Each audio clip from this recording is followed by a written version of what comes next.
बड़ी मेहनत से कोई शेर होते हैं। मैं अपनी अब बात शुरू कर रहा हूं, है ना भाई।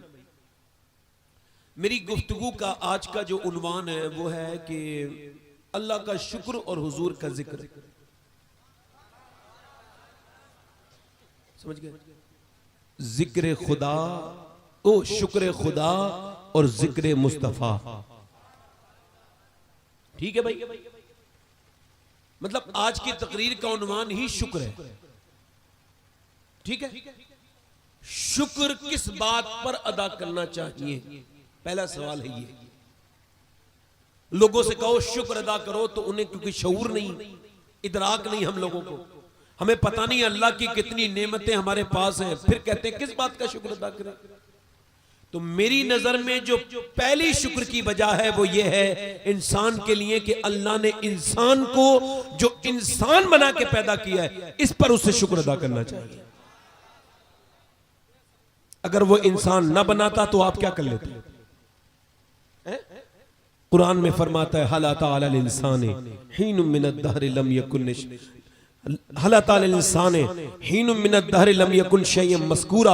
अल्लाह फरमाता है कुरान में इंसान पे ऐसा वक्त गुजरा है कि वो कोई काबिले जिक्र शैई न था।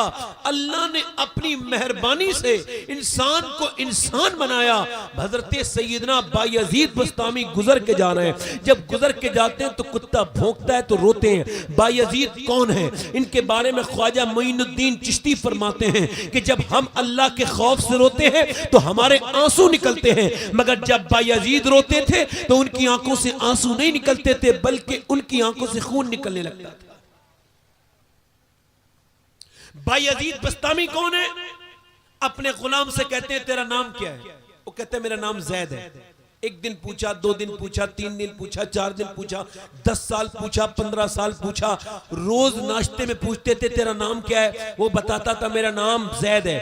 20 साल के बाद उस गुलाम ने कहा हुजूर ये मेरा 3 लफ्जों का नाम है, आपको याद नहीं रहता? 20 साल से आप पूछ रहे, मैं बूढ़ा हो गया बताते बताते, आपको मेरा नाम याद नहीं आया, आपको मेरा नाम याद नहीं रहता, आप इतना कमजोर हाफजा है आपका।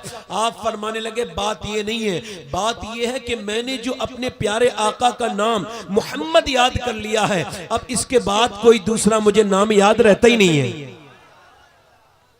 यही दीवानापन बरोज़े क़यामत काम आता है। किसी का नाम लूं लेकिन नबी का नाम आता है। असल में आप जो है ना वो थोड़ा सा हल्का भी बोल रहे हैं, थोड़ा सा देख रहा हूं मैं, इसकी एक ही वजह है बस, मुझे जहां तक समझ आ रहा है। हमारे यहाँ हिंदुस्तान में इतना हंसाया गया है महफिलों में कि अब जब तक मौलाना हंसाता नहीं लोग उसे मौलाना नहीं समझते। और अगर मौलाना ही हंसाएगा तो फिर रुलाएगा कौन? क्योंकि मौलाना की पहचान ही है कि वो डरने वाला होता है। अल्लाह ने फरमाया जो डरने वाले हैं वही उलमा है। ये नहीं फरमाया उलमा डरने वाले, नहीं, जो डरने वाले वही आलिम है, जो इल्म रखते हैं आखिरत का। और जो नहीं डरते, मैंने ये मसला पढ़ा है, ये हमारी शरीयत में लिखा हुआ है कि जहां उलमा बैठे हों उलमा, तो उनके अदब को मलहूज न रखते इंसान अगर कहकहा लगा के हंस दे बेतकल्लुफ, तो ये ऐसा हंसना उलमा की महफिल में जिना करने से बदतर है। क्या है? जिना करने से। आपके समझ नहीं आ रही मेरी बात। जब कोई मौलाना हंसाया करे तो उससे पूछा करो क्या हुजूर ने हंसाया है कभी? पूछा करो, उससे सवाल कर सकते हो ना। जब मजाक के मिंबर पे होने लगेंगी तो ये बताओ फिर कौम का हाल क्या होगा। इस वजह से मुझसे अगर आपको ये उम्मीद हो तो मैं तो तकरीर नहीं करूंगा। आप बताएं, आप चूंकि ये इस इलाके के बारे में मुझे जितनी मालूमात है वो यही है। सुनेंगे आप लोग? ऐसे ही सुनेंगे जैसे बोल रहा हूं? ऐसे समझ आ रही है आपके? बैठे आराम से। जिन्हें जाना हो वो जरा जल्दी निकल जाएं। बीच में से कोई जाता है तकलीफ होती है, मैं तकलीफ भूल जाता हूं, बात में करते करते दिमाग से निकल जाती है बातें। सोचता हूं ये आदमी क्यों उठ के जा रहा है, मैं तो उसके बड़े पते की बात करने आया हूं। तो इंसान पर जो शुक्र करने का पहला मकाम है वो है कि अल्लाह ने इंसान को इंसान बना के पैदा किया है ना। अगर वो इंसान ना बनाता तो क्या करता। हज़रत बायजीद बस्तामी जो है वो निकल के जाते हैं, जिनके बारे में मैंने बात की आपसे। बायजीद बस्तामी के बारे में गौस पाक फरमाते हैं अल्लाह ने अपनी खास मोहब्बत अता की थी, बायजीद बस्तामी को खास मोहब्बत अता की थी।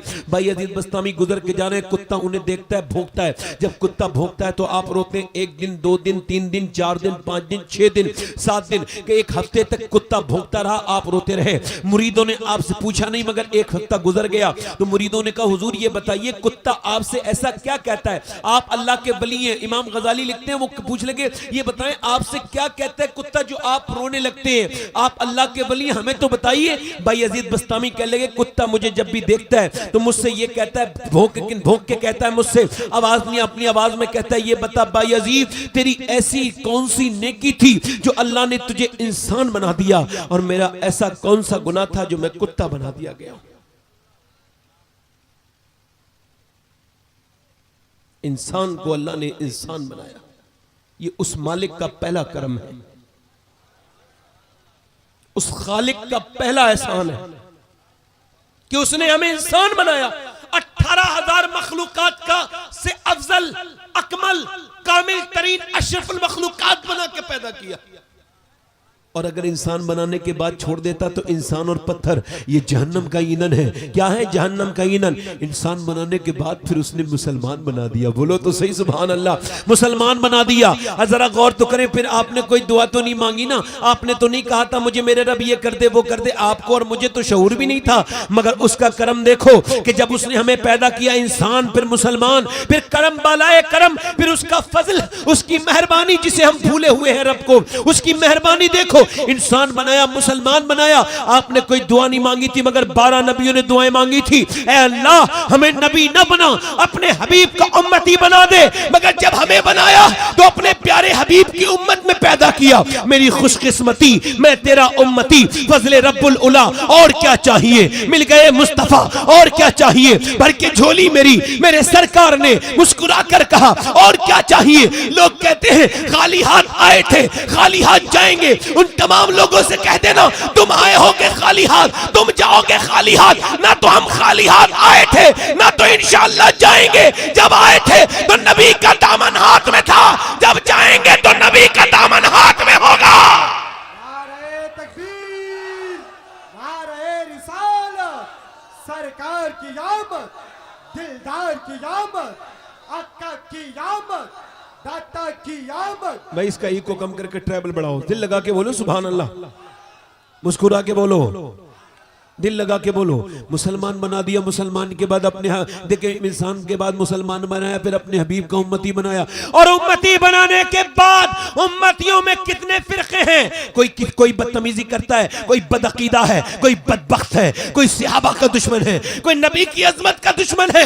मगर जब तुम्हें पैदा किया तो सुनो, कितना शुक्र अदा करो, उसका तो कम है। गौर करो, जब तुम्हें पैदा किया तो यार के गद्दारों में पैदा नहीं किया, बल्कि यार के वफादारों में पैदा किया है। बोलो तो सही, पीछे ना देखो। उलमा तो दुआएं दे दे तो बड़ी बात है, मैंने अपनी जिंदगी में कभी तवक्को नहीं की। पब्लिक की तरफ देखता हूं, अल्लाह की अपने फजल से। जोर से बोलो सुभान अल्लाह। कोई किसी का हौसला बढ़ाने से कोई कम नहीं होता। हाँ, अल्लाह ऐसे लोगों को पसंद करता है जो लोगों की मदद करते हैं। समझ में आ रही नहीं आ रही? अल्लाह उन्हीं पर फजल करता है जो दूसरों पर अपनी मेहरबानी करते हैं। जो कर्म नहीं करते उनके ऊपर कर्म नहीं होता। अल्लाह के रिवाज है, उसकी जो है वो कुछ उसके कानून है।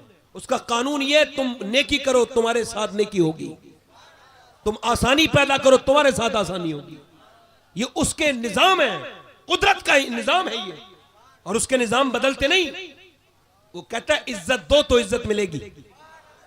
तो जो है कि नहीं? जोर से बोलो सुभान अल्लाह।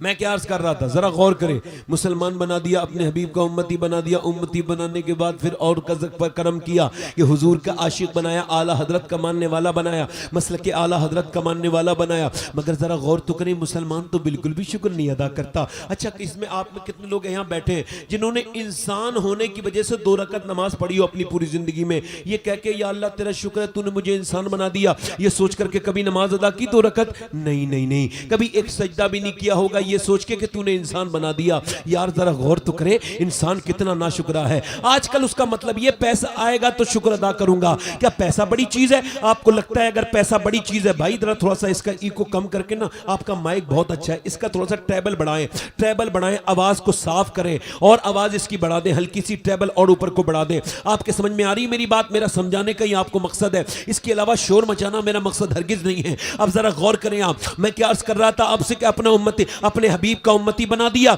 अपना प्यारा बंदा बनाया उसने, हमसे प्यार करता है, मोहब्बत करता है परवरदिगार। और जरा गौर करें, हम शुक्र नहीं अदा करते। वो समझते हैं पैसे को पैसा होगा तो शुक्र अदा करेंगे। क्या वाकई में पैसा ऐसी चीज है जिस पे शुक्र अदा किया जाए? अल्लाह अकबर, पैसे पे शुक्र तो अदा करना चाहिए, मगर पैसा सब कुछ तो नहीं है। अब आप कहते हैं मेरे पास पैसा होगा तो शुक्र अदा करूंगा। एक आदमी को मैं जानता था, बंबई में रहता था, उसकी 50 करोड़ से भी बड़ी फैक्ट्री थी और उसका 20-22 करोड़ का वो घर था जिसमें वो रहता था। मगर उसके बेटे की अचानक तबीयत खराब हुई, उसके मेदे में कोई प्रॉब्लम हो गई, उसका लीवर खराब होने लगा। उसने चेन्नई दिखाया, मुंबई दिखाया, बंबई दिखाया, दिल्ली दिखाया, उसने जो है वो हैदराबाद दिखाया, उसने बड़े बड़े अस्पतालों में दिखाया, मगर ठीक ना हो पाया बच्चा। उसने फिर फौरन लेकर गया, यूरोप लेकर के गया, अपने बच्चे का उसने जो है वो अपने बच्चे का उसने ऑपरेशन कराया। और ऑपरेशन कराने के बाद उसने अपने बच्चे का जब इंडिया आया तो वो इंडिया आया, 3-4 दिन के बाद उसके बच्चे का इंतकाल हो गया। वो जनाजे की नमाज के बाद वो लोगों से जोर जोर से कहता था, लोगों को पैसे को ये ना समझना कि पैसा बहुत बड़ी चीज है। उसकी वजह यह है कि देखो मेरा कम से कम, कहते मेरी सारी फैक्ट्री और मेरे सारा दौलत, मेरी सारे करोड़ों का रुपए सारे एक मैदे के बराबर नहीं है। अल्लाह ने जो मैदा दिया है ना इंसान को, उसके बराबर नहीं है। मेरा बेटे में सारे पैसे लग गए और मेरा बेटा भी मर गया। ऐ दुनिया वालों, शुक्र अदा करने का मामला यह है, अगर अल्लाह ने तुम्हें सेहत से नवाजा है तो शुक्र अदा करो। एक बूढ़ा आदमी अस्पताल में गया, अस्पताल में जाने के बाद उसकी तबीयत बिगड़ गई थी। 1.5 दिन से उसकी तबीयत बिगड़ रही थी, सांस लेने में दिक्कत हो रही थी। अब वो जब अस्पताल में गया, डॉक्टर के पास गया तो उसके लगाई गई वो ऑक्सीजन मशीन, जब ऑक्सीजन से उसे सांस उसका बराबर हुआ, 1.5 दिन में बिल आया 90,000। वो रोने लगा। डॉक्टर ने कहा बड़े मियाँ रोते क्यों हैं? 90,000 रुपए ज्यादा लग रहे हैं, कुछ कम कर देंगे। वो रो के कहने लगा अल्लाह ने इतना दिया है, पूरा अस्पताल खरीद दूंगा। कहा फिर रोना किस बात का है? कि रोना इस बात का है कि आपकी इस मशीन से मैंने 1.5 दिन सांस लिया है, तो आपने मुझसे 90,000 का बिल ले लिया और मैं 80 साल का बूढ़ा अल्लाह की हवाओं में सांस ले रहा हूं। मैंने कभी ये सोचा ही नहीं कि आराम से सांस लेना ये कितनी बड़ी अल्लाह की नेमत है।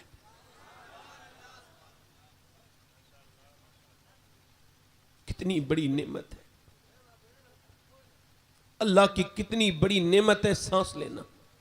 कभी बीमारों को जाके देखा करो, कभी परेशान हालों को जाके देखा करो, कभी कैंसर के मरीजों को जाके देखा करो, तो आपका दिल बहुत लगे ना। जब अपने घरों में, जब नमाजों में दिल न लगे, जब नमाजों में तुम्हारे दिल उचट जाएं, जब दुनिया ही सब कुछ नजर आने लगे, जब अच्छे अच्छे घर और अच्छी अच्छी गाड़ियों की चाहत ही तुम्हें जो है अल्लाह से दूर करने लगे, तो जाकर के अस्पतालों में देखो, कैसे कैसे कब्रिस्तानों में देखो, कैसे कैसे हसीनों के मुंह में कीड़े चल रहे हैं और कैसे कैसे लोग अस्पतालों में रखे हैं और कैसे कैसे कैंसर के पेशेंट हैं। मैं मियाँ बगैर किसी मतलब के भी जाता हूँ। एक मरतबा एम्स में गया दिल्ली, और दिल्ली जाने के बाद मैंने एक आदमी से मुलाकात की। उसने मुझसे कहा मौलाना साहब मेरे पास जैगवार है, मर्सिडीज है, मेरे पास बेहतरीन BMW गाड़ियां हैं। कहते हैं मेरे पास बेहतरीन कारों का कलेक्शन है, मेरे पास लाखों करोड़ों रुपया है, मगर मेरे किसी काम का नहीं है। मैंने कहा क्यों? कहने लगा मैं कैंसर है और मैं कुछ दिनों के बाद, 1 महीने के बाद मर जाऊंगा। जरा गौर तो करें आप, जरा गौर तो करें कैंसर का मरीज कैसा होता है। कभी मिलना कैंसर के मरीज से,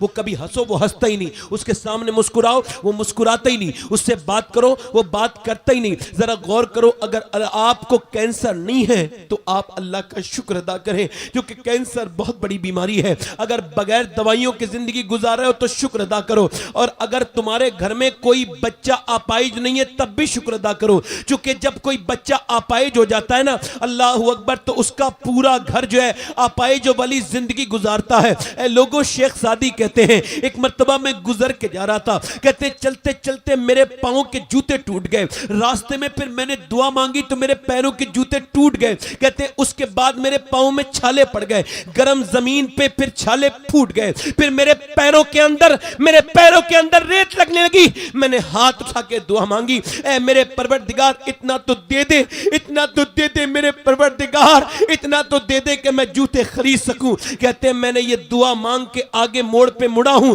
तो मैंने एक इंसान देखा, उसके दोनों पांव नहीं थे। मैं वहीं सजदे में गिर गया। मैंने कहा मेरे मालिक मुझे माफ कर दे, मैंने तेरे सामने कितनी कैसी दुआ मांगी, तूने मेरे एकदम मेरी आंखें खोल दी कि मेरे पास कम से कम दोनों पांव तो हैं, इसके पास तो दोनों पांव ही नहीं है। अगर तुम्हारे पास रहने को घर है तो जो फुटपाथ पर रहते हैं उन्हें देख करके शुक्र अदा करो। अगर औलाद है तो बे औलादों को देख के शुक्र अदा करो। तुम शुक्र अदा करोगे मेरा करीम रब। सुनो, कभी अल्लाह के बारे में सोचा? कभी बताओ 24 घंटे गुजर जाते हैं, कभी बैठते हो, कभी 2 मिनट सजदा करके कहते हो कि मालिक मुझे माफ कर देना, मैं दुनिया में लग गया, तूने मुझ पे कितना एहसान किया है, मैं भूला बैठा हूं तुझे। कभी 1 मिनट भी तुझे दिल से याद नहीं करता। कभी दुआएं मांगता हूं तो सिर्फ जरूरत के तहत, तुझे जब भी याद करता हूं मुझे काम पड़ता है तभी, इसके अलावा मैं तुझे याद नहीं करता। मेरे मालिक मुझे माफ कर दे, मैं बगैर दवाइयों के जी रहा हूं, तू मुझ पे तेरा करम है, अल्लाह तेरा शुक्र है। नहीं नहीं, इंसान नाशुक्री की तरफ जा रहा है। मैं आपको बताऊं, चाहे इंसान कितनी दौलत कमा ले, चाहे वो करोड़पति अरबपति खरबपति हो जाए, मगर जब तक उसका राब्ता उसका शगफ, उसकी मोहब्बत अल्लाह की तरफ नहीं जाएगी, उसके दिल की बेचैनी खत्म नहीं हो सकती, उसे सुकून नहीं मिल सकता। क्योंकि अल्लाह ने जब प्यास बनाई तो पानी बना दिया, भूख बनाई तो फिर खाना बना दिया, मोहब्बत बनाई तो माँ बना दी, मोहब्बत बनाई बच्चे बनाए, बीवी बनाई, मगर जब सुकून रखा तो फिर सुकून की बेचैनी बनाई, तो फिर सुकून न दौलत में रखा न किसी और चीज में रखा, सुकून उसने अपने जिक्र में रखा है। तो सुनो, चाहे कितने भी आगे चले जाओ, मगर हर वो शख्स परेशान ही रहेगा जो अल्लाह से दूर है। अल्लाह से जो दूर है उस शख्स की परेशानी कोई ताबीज वाला खत्म नहीं कर सकता। अल्लाह के जो करीब है वो हर हाल में मस्त रहता है।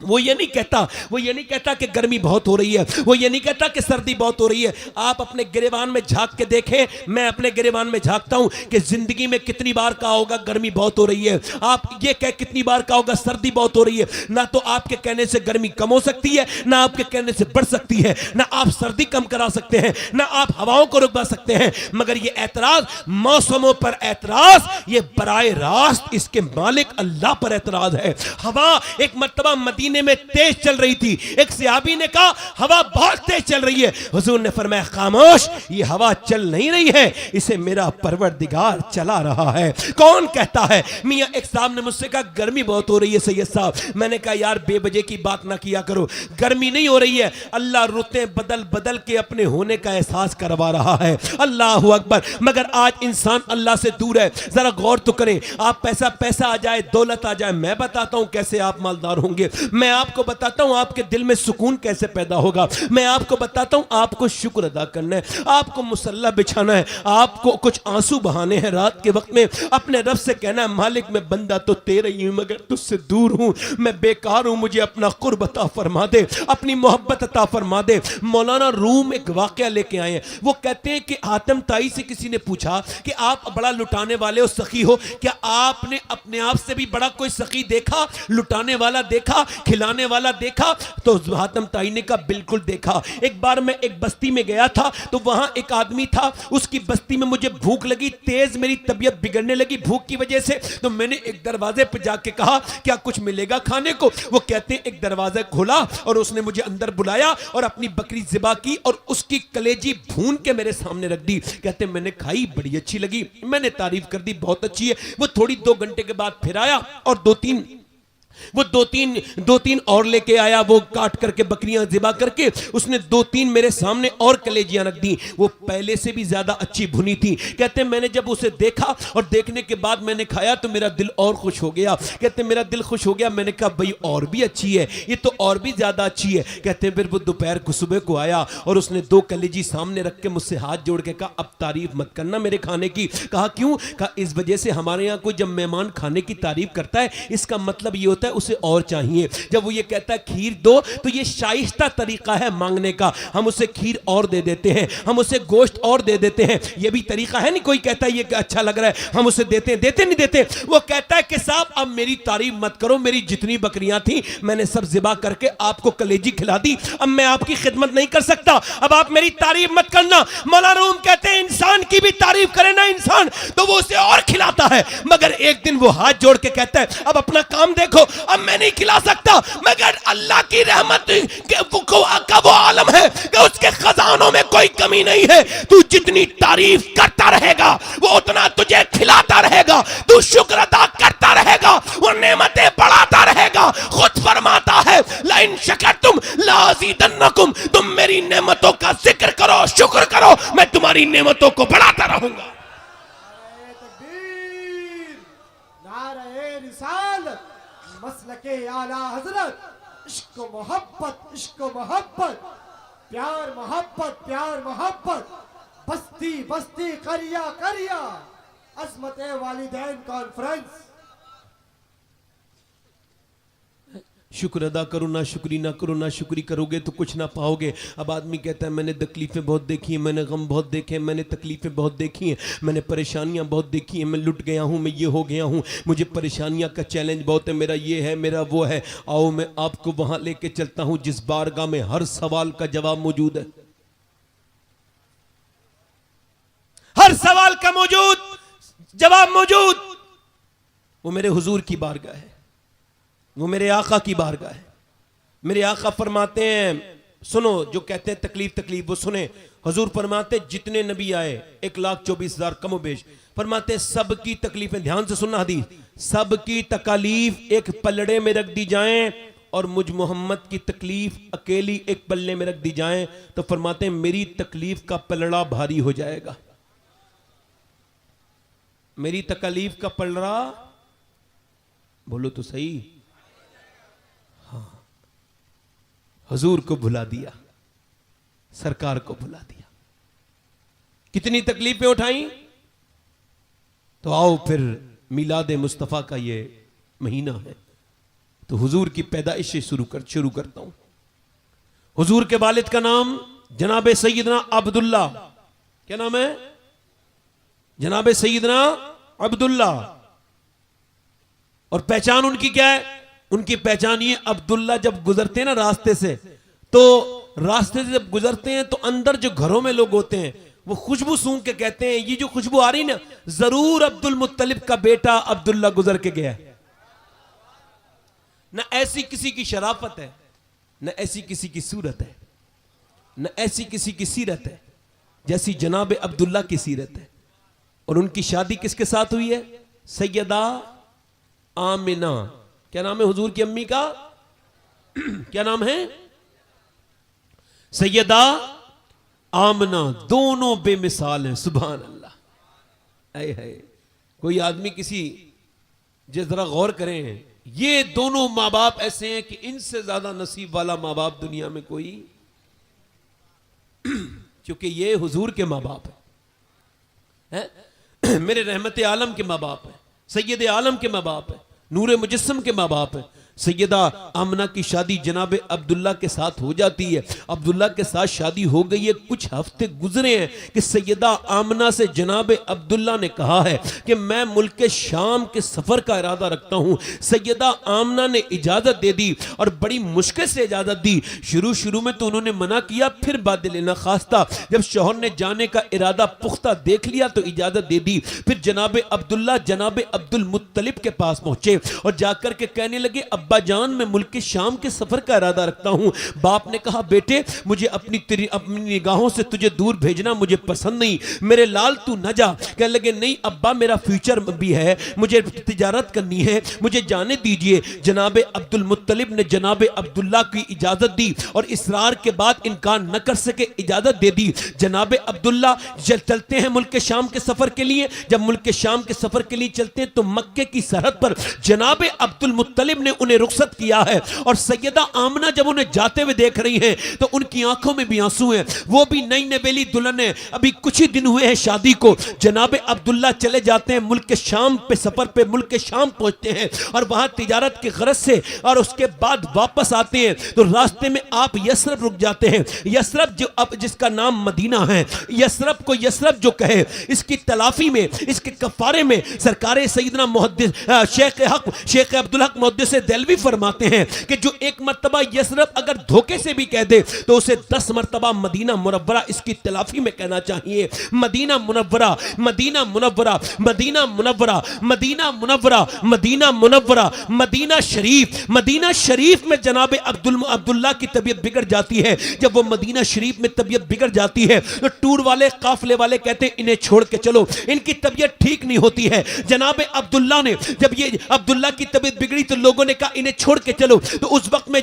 कुछ लोग कहते हैं कि अगर तुम इन्हें छोड़ के जाओगे तो ये बताओ इनके बाप को क्या जवाब दोगे? कोई ये आम बच्चा तो है नहीं, जनाब अब्दुल मुत्तलिब का बेटा है, अब सरदार मक्का का बेटा है, तुम इनसे जवाब क्या दोगे? लोग रुक गए। छठे दिन अल्लाह के रसूल सल्लल्लाहु अलैहि वसल्लम के वालिद का विसाल हो जाता है। जनाब अब्दुल्ला, हुजूर अभी दुनिया में तशरीफ भी नहीं लाए हैं कि हुजूर के वालिद का इंतकाल हो गया। ये काफिला वापस जब मक्के आया, मक्के आने के बाद जब ये काफिला आया तो इसका इस्तकबाल सरहद पर किया जनाब अब्दुल मुत्तलिब ने और पूछा मेरा बेटा कहां है? तो कोई नहीं बोला। आपने फरमाया सब लोग तुम आ गए, मैंने तुम्हारा इस्तकबाल भी किया, बेटा नजर नहीं आया। अब्दुल्ला मेरा चांद सा बेटा, मैंने जिसे तुम्हारे साथ रुखसत किया था, मेरा जवान, मेरा खूबसूरत बेटा कहां है? जब वो इस शायराना अंदाज में बात करने लगे तो लोगों के बाप के ऊपर एक आदमी नीचे उतरा और उसने उतरने के बाद जनाब अब्दुल मुत्तलिब के कंधे पे हाथ रखा और कहा कि आप परेशान ना होइए, आपका बेटा अब कभी नहीं आएगा, आप सब्र कीजिए। कहा क्यों? क्योंकि आपका बेटे को की कब्र हमने मदीने में बना दी है, उसका तो विसाल हो गया। अब बाप का जनाजा उठाना आसान है मगर बेटे का जनाजा उठाना आसान नहीं। अल्लाहु अकबर। जैसी खबर सुनी है आप पर एकदम सख्ता तारी हो गया, आप रोने लगे और आपकी जो है वो सफेद दाढ़ी भीगने लगी और फिर आप बैठ गए, रोते रोते बैठ गए और बैठ के किसी ने उठाया तो फिर आप चले और सैयदा आमना के घर पहुंचे और जाकर के कहने लगे आमिना क्या तूने अपना घर सुधारा है? क्या अपना घर सजाया, सवारा, डेकोरेट किया, मुज़य्यन किया, आरास्ता किया? कहा ए मेरी बेटी ये बता आमिना क्या तूने अपना शौहर के लिए खाना तैयार किया? मैंने सुना है तूने अपने आप को भी तैयार किया। कहा क्या मेरे शौहर आ गए? कहा नहीं, अब वो कभी नहीं आएगा। क्या अब्बा क्या कह रहे हैं आप? कहा वो अब कभी नहीं आएगा क्योंकि उसका तो इंतकाल हो चुका है, उसकी तो मदीने में कब्र बन चुकी है। इतना सुना था जनाब अब्दुल मुत्तलिब ने, इतना कहा था सैयदा आमना पर बिजली सी गिर गई। नई नवेली दुल्हन थी, रोने लगी और आपके सर पे हाथ रखा जनाब अब्दुल मुत्तलिब ने, मेरी बहू न रो, क्यों रोती है? सैयदा आमना कहने लगी, अल्लाहु अकबर, फरमाने लगी अब्दुल मुत्तलिब आपका बेटा जरूर गया है मगर उसकी निशानी मेरे पेट में मौजूद है। अल्लाहु अकबर। कुछ दिन बीते, मेरे आका करीम की विलादत का वक्त करीब आया और सैयदा उम्मे जमील फरमाती हैं हुजूर के जमाने की लेडी डॉक्टर कि मेरा काम था बच्चों की पैदाइश के वक्त में खड़े हो जाना। मैं खड़ी होती थी और मेरा काम था, मैं दाई थी, मैं लेडी डॉक्टर थी, मगर जब बच्चा पैदा होता था तो पहले गंदगी बाहर आती थी, फिर बच्चा बाहर आता था, फिर हम उसकी नाफ काटते थे, फिर उसे हम नहलाते थे, उसके बाद फिर हम उसे नहलाते थे और नहलाने के बाद फिर उस बच्चे को हम जो है वो खुशबू लगाते थे, उसे सुरमा लगाते थे। मगर फरमाती ये पहला बच्चा पैदा हुआ था, मैंने अपनी आंखों से देखा, जब ये पैदा हुआ तो कोई गंदगी नहीं आई बल्कि इसके पैदा होते ही पूरे कमरे में नूर ही नूर फैल गया और कस्तूरी की खुशबू आ गई। कहती है ऐसी कस्तूरी की खुशबू आई, फरमाती है कि उसके बाद मैंने सोचा कि इस बच्चे की मैं नाफ काटूं तो नाफ कटी हुई थी और मैंने सोचा कि नहलाऊं तो वो तो नूर में नहा के आए थे। कहती फिर मैंने सोचा कि उन्हें मैं सुरमा लगा दूं तो उनकी आंखों में तो सुरमा अल्लाह की जानिब से लगा हुआ आया था। मेरा इमाम कहता है सुबह तैबा में हुई बटता है बाड़ा नूर का, सदका लेने नूर का, आया है तारा नूर का और मैं गदा तू बादशाह, भर दे प्याला नूर का, नूर दिन दूना तेरा दे डाल सबका नूर का। नारे तकबीर, नारे रिसालत, सरकार की आमद, दिलदार की आमद, मक्की की आमद, मदनी की आमद, नारे तकबीर। अल्लाहु अकबर। सैयदा उम्मे जमील कहती हैं ये लोग गुटखा खाते क्यों जो थूकने जाना पड़ता है? ये गुटखा आपको पता है हंसने की बात है। मैं मेरी गर्दन काट देना अगर गुटखा खाने वाले को कैंसर ना हो तो। मैं कह रहा हूं ना, एक दिन में अगर गुटखा खाने को कैंसर होगा ना तो कोई नहीं खाएगा। 15-20 साल की मेहनत शाका के बाद फिर कहीं रिजल्ट मिलता है, लीजिए भाईजान आपको ये जो हो गया, ये आपको कैंसर हो गया। और कैंसर के मरीजों से मिला करो तो गुटके छूट जाएंगे। बाद में कहता है आदमी, वो एक आदमी का मुंह छोटा हो गया ना गुटखा खाते खाते, तो उसके दांत काटे गए, दांत ये यहां से छोटा मुंह हो गया। ये हुजूर ने 5 बार साफ करते हैं, हुजूर सुन्नत है हुजूर की, मिसवाक करते हैं 3 मरतबा वुजू में कुल्ली करना सुन्नत है। और हम क्या करते हैं, मुंह में ये गंदी चीज रखते हैं। और इससे होता क्या है, इससे होता है कैंसर। इससे दिल का अगर कैंसर नहीं होता है तो ये ब्लड को बेकार कर देता है। और ये निकोटीन जा जाके दिल की नालियों में उस तरफ जाके फंसता है। ये निकोटीन गुटके वाला, मैंने इस पर रिसर्च किया, बाकायदा तौर से पढ़ा है इसके बारे में। ये ओसा वाला दिल का दौरा पड़ता है जो कुछ दिनों पहले अल्लाह बख्शिश फरमाए सलीम नागपुरी को पड़ा था। एक जवान शायर था, जवान, मगर रात को सोया तो उठा ही नहीं। एक अटैक पड़ता है ना, एक अटैक वो पड़ता है जिसमें 3 घंटे का टाइम होता है।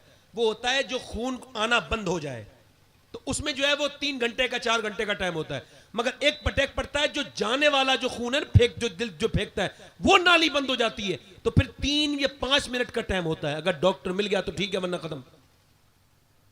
एक तो ये, एक गुटके वाले से मेरी अम्मी ने कहा फला की तबीयत खराब है, देख के आना। तो मैं दिल्ली गया तो उन्होंने कहा, कमरे में था वो आदमी अपने रिश्तेदार के ठहरा हुआ, तो उसका इंतकाल का वक्त करीब था। मैं गया तो क्या थोड़ी देर रुक जाओ सैयद साहब।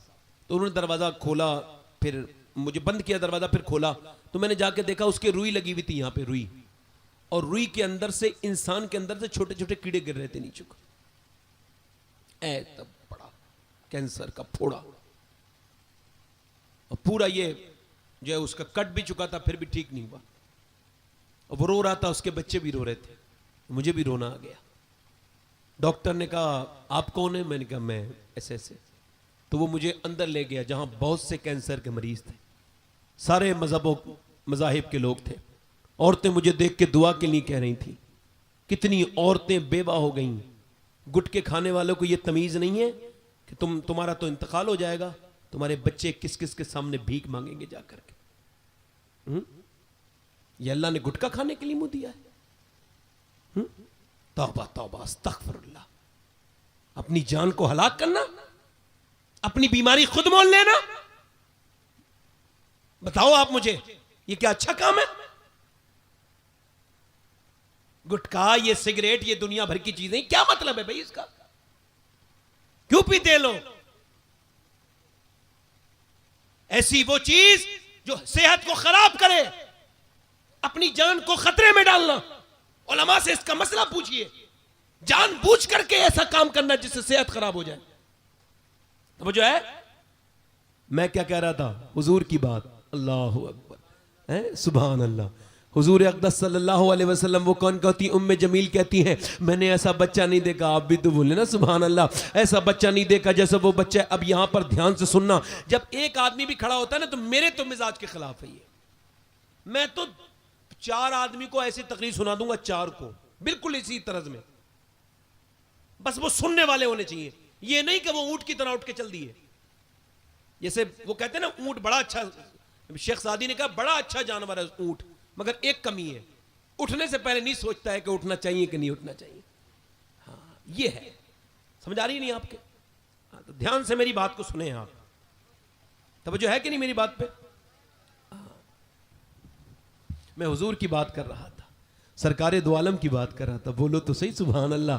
वो उम्मे जमील कहती हैं कि उम्मे जमील फरमाती हैं कि फिर वो एक दिन वो आया कि वो दाइयाँ आ गई। अच्छा, दाइयों से ये पलवाते थे मक्के के लोग अपने बच्चों को, ये नहीं चाहते थे कि हमारे बच्चे माओं की गोद में नाजुक बने, ये बच्चों को थोड़ा सा स्ट्रगल बार पसंद, ये जो है वो थोड़ा ताकतवर बनाना चाहते थे, मजबूत, तो ये बचपन से ही माँ की गोद से जुदा करना चाहते थे ताकि इनका बच्चा जो है जंगजू बने, अच्छा ताकतवर बने। इसी लिहाज से दाइयाँ आती थी मक्के के अंदर और वो अपने बच्चे को लेकर चली जाती थी दूध पिलाने के लिए, मगर नबी के घर कोई दाई नहीं आई। सैयदा उम्मे जमील कहती है कि सैयदा आमना ने मुझसे कहा कि कोई दाई मेरे लाल को क्यों नहीं लेके जाती, तो मैंने कहा मैंने कई दाइयों से कहा मगर सारियों ने मना कर दिया। सारी दाइयों ने, मैं पूछा क्यों, कहा इस वजह से वो कहती हैं अगर हम उस बच्चे को लेके जाएंगे तो उसका बाप तो है नहीं, यतीम बच्चा है, उसके पैसे कौन देगा, उसका मुआवजा कौन देगा। सैयदा आमना रोने लगी और कहने लगी उन औरतों को क्या पता मेरे बच्चे के बारे में। उसके बाद हुजूर को गोद में उठा लिया और गोद में उठाने के बाद फिर आपने सीने से लगाया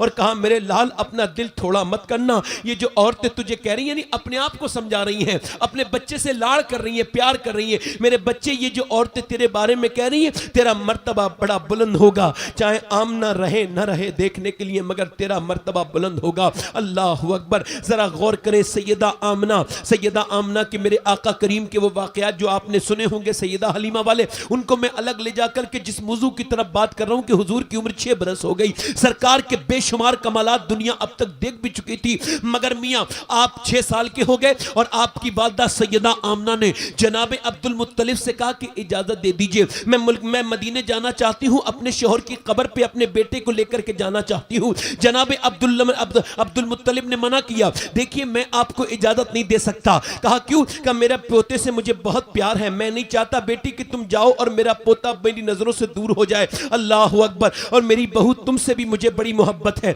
हजरत सैयदा आमना ने कहा आप मुझे इजाजत दें, मैं अपने शौहर की कब्र पे अपने बेटे को लेकर के जाना चाहती हूँ। जनाब सैयदा आमना ने कई मर्तबा कहा तो फिर उन्हें रहम आया, उन्हें इजाजत दे दी। उम्मे जमील के साथ सरकार का पहला सफर मक्के से जो है मदीने से मक्के की तरफ, मक्के से मदीने की तरफ है और सरकार मदीने पहुंचते हैं। जैसे ही मदीने की गलियों में मेरे नबी पहुंचते हैं, अम्मिया गुदड़ियों में लाल नहीं छुपते। आपका चेहरा जब यहूदी देखते हैं, देखते ही कहते हैं हो ना हो ये अल्लाह का आखिरी नबी लगता है, इसके चेहरे में वो चीजें नजर आती हैं। मेरे नबी पाक की वालदा हुजूर को लेकर के जाती हैं अपने वालिद के कब्र पे और वो हुजूर के वालिद की कब्र पे ले जाने के बाद अल्लाह के रसूल के सर पे हाथ रखती हैं और हाथ रखने के बाद इरशाद फरमाती हैं, ए अब्दुल्ला काश आप देखते कि मक्के में बच्चे तो बहुत हैं मगर जैसा बेटा आपका है ऐसा बेटा किसी का नहीं है, काश आपकी आंखें देख लेती। इसके बाद सैयदा आमना रोने लगती हैं और फिर उनकी तबीयत बिगड़ती है और फिर वो मदीना छोड़ के मक्के की तरफ सफर करती हैं।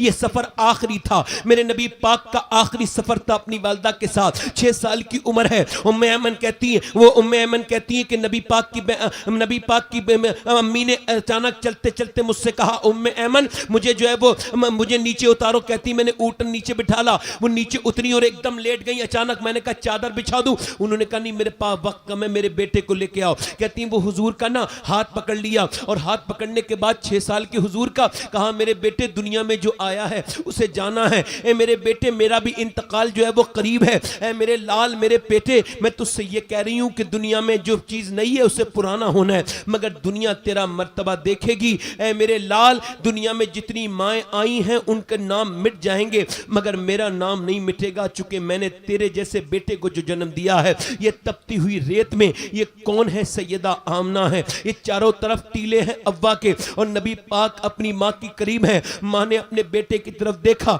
और कहा देखना उम्मे ऐमन मेरे बेटे की शान, एक दिन इसका नाम बड़ा बुलंद होगा। ये अलग बात है कि आमना उस दिन को नहीं देख पाएगी मगर मेरे बेटे का नाम बुलंद होगा। उसके बाद आखिरी नजर अपने बेटे पे डाली और सैयदा आमना का विसाल हो गया। उम्मे ऐमन कहती हुजूर अपनी माँ के हाथ को पकड़ के हिलाने लगे। जब माँ का हाथ में आवाज नहीं आई तो फिर चेहरे को आवाज दे दे के माँ माँ माँ कह के रोते थे। फरमाती है मैं नबी पाक को देखती थी तो मैं भी रोने लगती थी क्योंकि चारों तरफ अब्बा के टीले थे और कोई नहीं था। मुझे ऐसा लगता था कि जब मोहम्मद रोते थे तो फिर अब्बा के आसपास की रेत भी रोने लगी है। अल्लाह अकबर। कहती मासूम मोहम्मद का चेहरा देख करके मैं रोने लगती है। सैयदा उम्मे ऐमन कहती हैं अल्लाह अकबर। फिर मैंने हुजूर को माँ से करीब हटाना चाहा मगर हुजूर अपनी माँ का कभी हाथ कहती कभी प्यारे प्यारे हाथों से माँ के चेहरे को आवाज देते हैं। अल्लाह अकबर। हजरत उमर फरमाते हैं वो हजरत उमर फरमाते हैं कि मदीने से मक्के 75,000 सहाबा 65,000 तकरीबन सहाबा के साथ हज करने के लिए आ रहे थे। फरमाते चलते चलते एक जगह हुजूर बैठ गए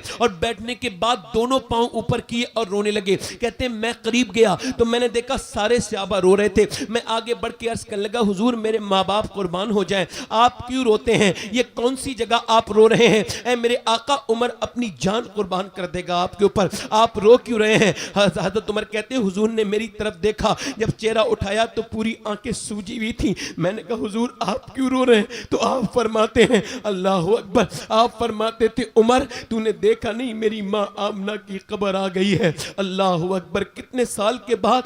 55 साल के बाद। कितनी उम्र हुजूर की हो चुकी है? 61 साल की उम्र हो चुकी है। और कहां आके रो रहे? अपनी माँ की कब्र पे आके रो रहे। हजरत उमर कहते हैं इतना मैंने रोते हुए हुजूर को कभी नहीं देखा। फरमाने लगे उमर मैं 6 साल का था जब यहीं पर यतीम हुआ था। उम्मे अल्लाह अकबर, आज हमारी माएँ आज देखें आप घरों में हैं, हम उनसे बात नहीं करते, उनसे मोहब्बत नहीं करते, माओं पे जुल्म करते हैं। जिनकी माएँ नहीं हैं वो तो अपनी माओं की कब्र पे जा जा के रोते हैं। ठंडी मिट्टी से मिलके रोने का क्या फायदा है? कभी अपने बाप के सीने से लग के रो, कभी अपने माँ के कदमों को चूम के रो। हमारे क्या हाथ चूमता है? हाथ चूमने हैं तो अपनी माँ के चूम, अपने बाप के चूम। क्योंकि दुनिया में सबसे ज्यादा एहतराम के लायक जो लोग हैं वो वही है तुम्हारे माँ बाप। उनका एहतराम करो, उनका एहतराम तुम्हें अल्लाह तक लेकर के जाएगा, उसके रसूल तक लेकर के जाएगा। अभी कुछ दिनों पहले मैंने एक औरत का नमाज जनाजा पढ़ाया तो एक साहब बोले सैयद साहब दुआ कर दो ये औरत बख्शी जाए। मैंने कहा मैं तो दुआ करता हूं, कहना इसके लिए बिलखुसूस कर दो। मैंने कहा क्यों? कहने लगे इसने बड़ा दर्द सा है। मैंने कहा क्या हुआ? क्या 5 बच्चों की माँ है,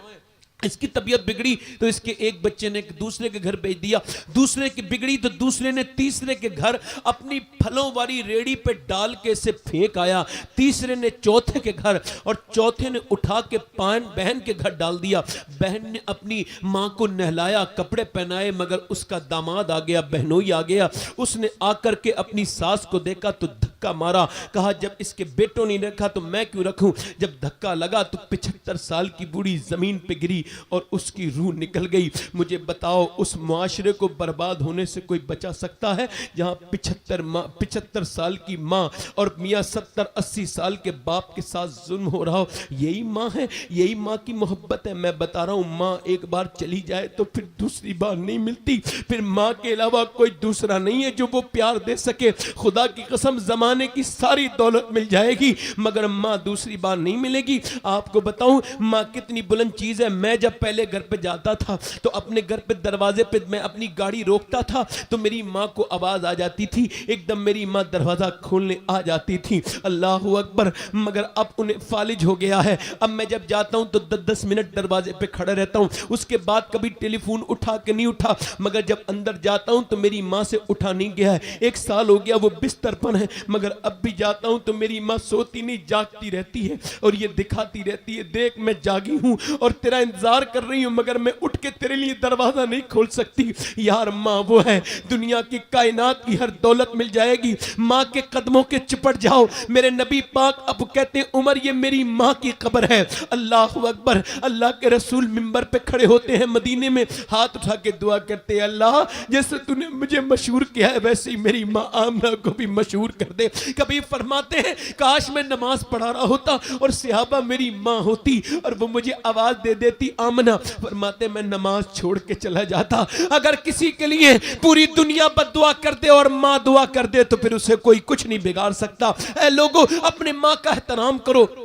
उम्मे जमी वो उम्मे ऐमन कहती मैंने नबी पाक को देखा, मैंने नबी पाक की माँ को उठाया और उनकी कब्र बनाई और कब्र बनाने के बाद उन्हें दफन किया। दफन करने के बाद मैं जब वापस आई फरमाती मैंने देखा कि नबी पाक ने मेरा हाथ झटके से छुड़ाया और ऊपर चढ़ गए। मैंने देखा कि टीले के पत्थरों से चिपट चिपट के माँ माँ कह के रोते। कहती मेरा कलेजा फटता था। आपको पता है क्यों रोते थे हुजूर? जब कोई बच्चा यतीम होता है उसकी ताई होती है, उसकी फूफी होती है, उसकी चाची होती है, उसकी खाला उसे गोद में ले लेती है। मगर हुजूर जहां यतीम हुए, न मक्का करीब है न मदीना करीब है। मेरे 6 साल के पैगंबर जिनका आप और मैं कलमा पढ़ते हैं, वो अकेले अपनी माँ की कब्र पे रो रहे हैं। अल्लाह अकबर, माँ माँ कहकर रोते हैं। उम्मे ऐमन कहती मैंने हुजूर को उठाया, मैंने उठाया और उठाने के बाद ऊँटनी पर बिठाला तो पलट पलट के रोते थे। कहती जब मैं मक्के पहुंची और जब मक्के में अब्दुल मुत्तलिब को पता चला वो आते ही उन्होंने यही सवाल किया, मेरी बहू को कहां छोड़ के आई है,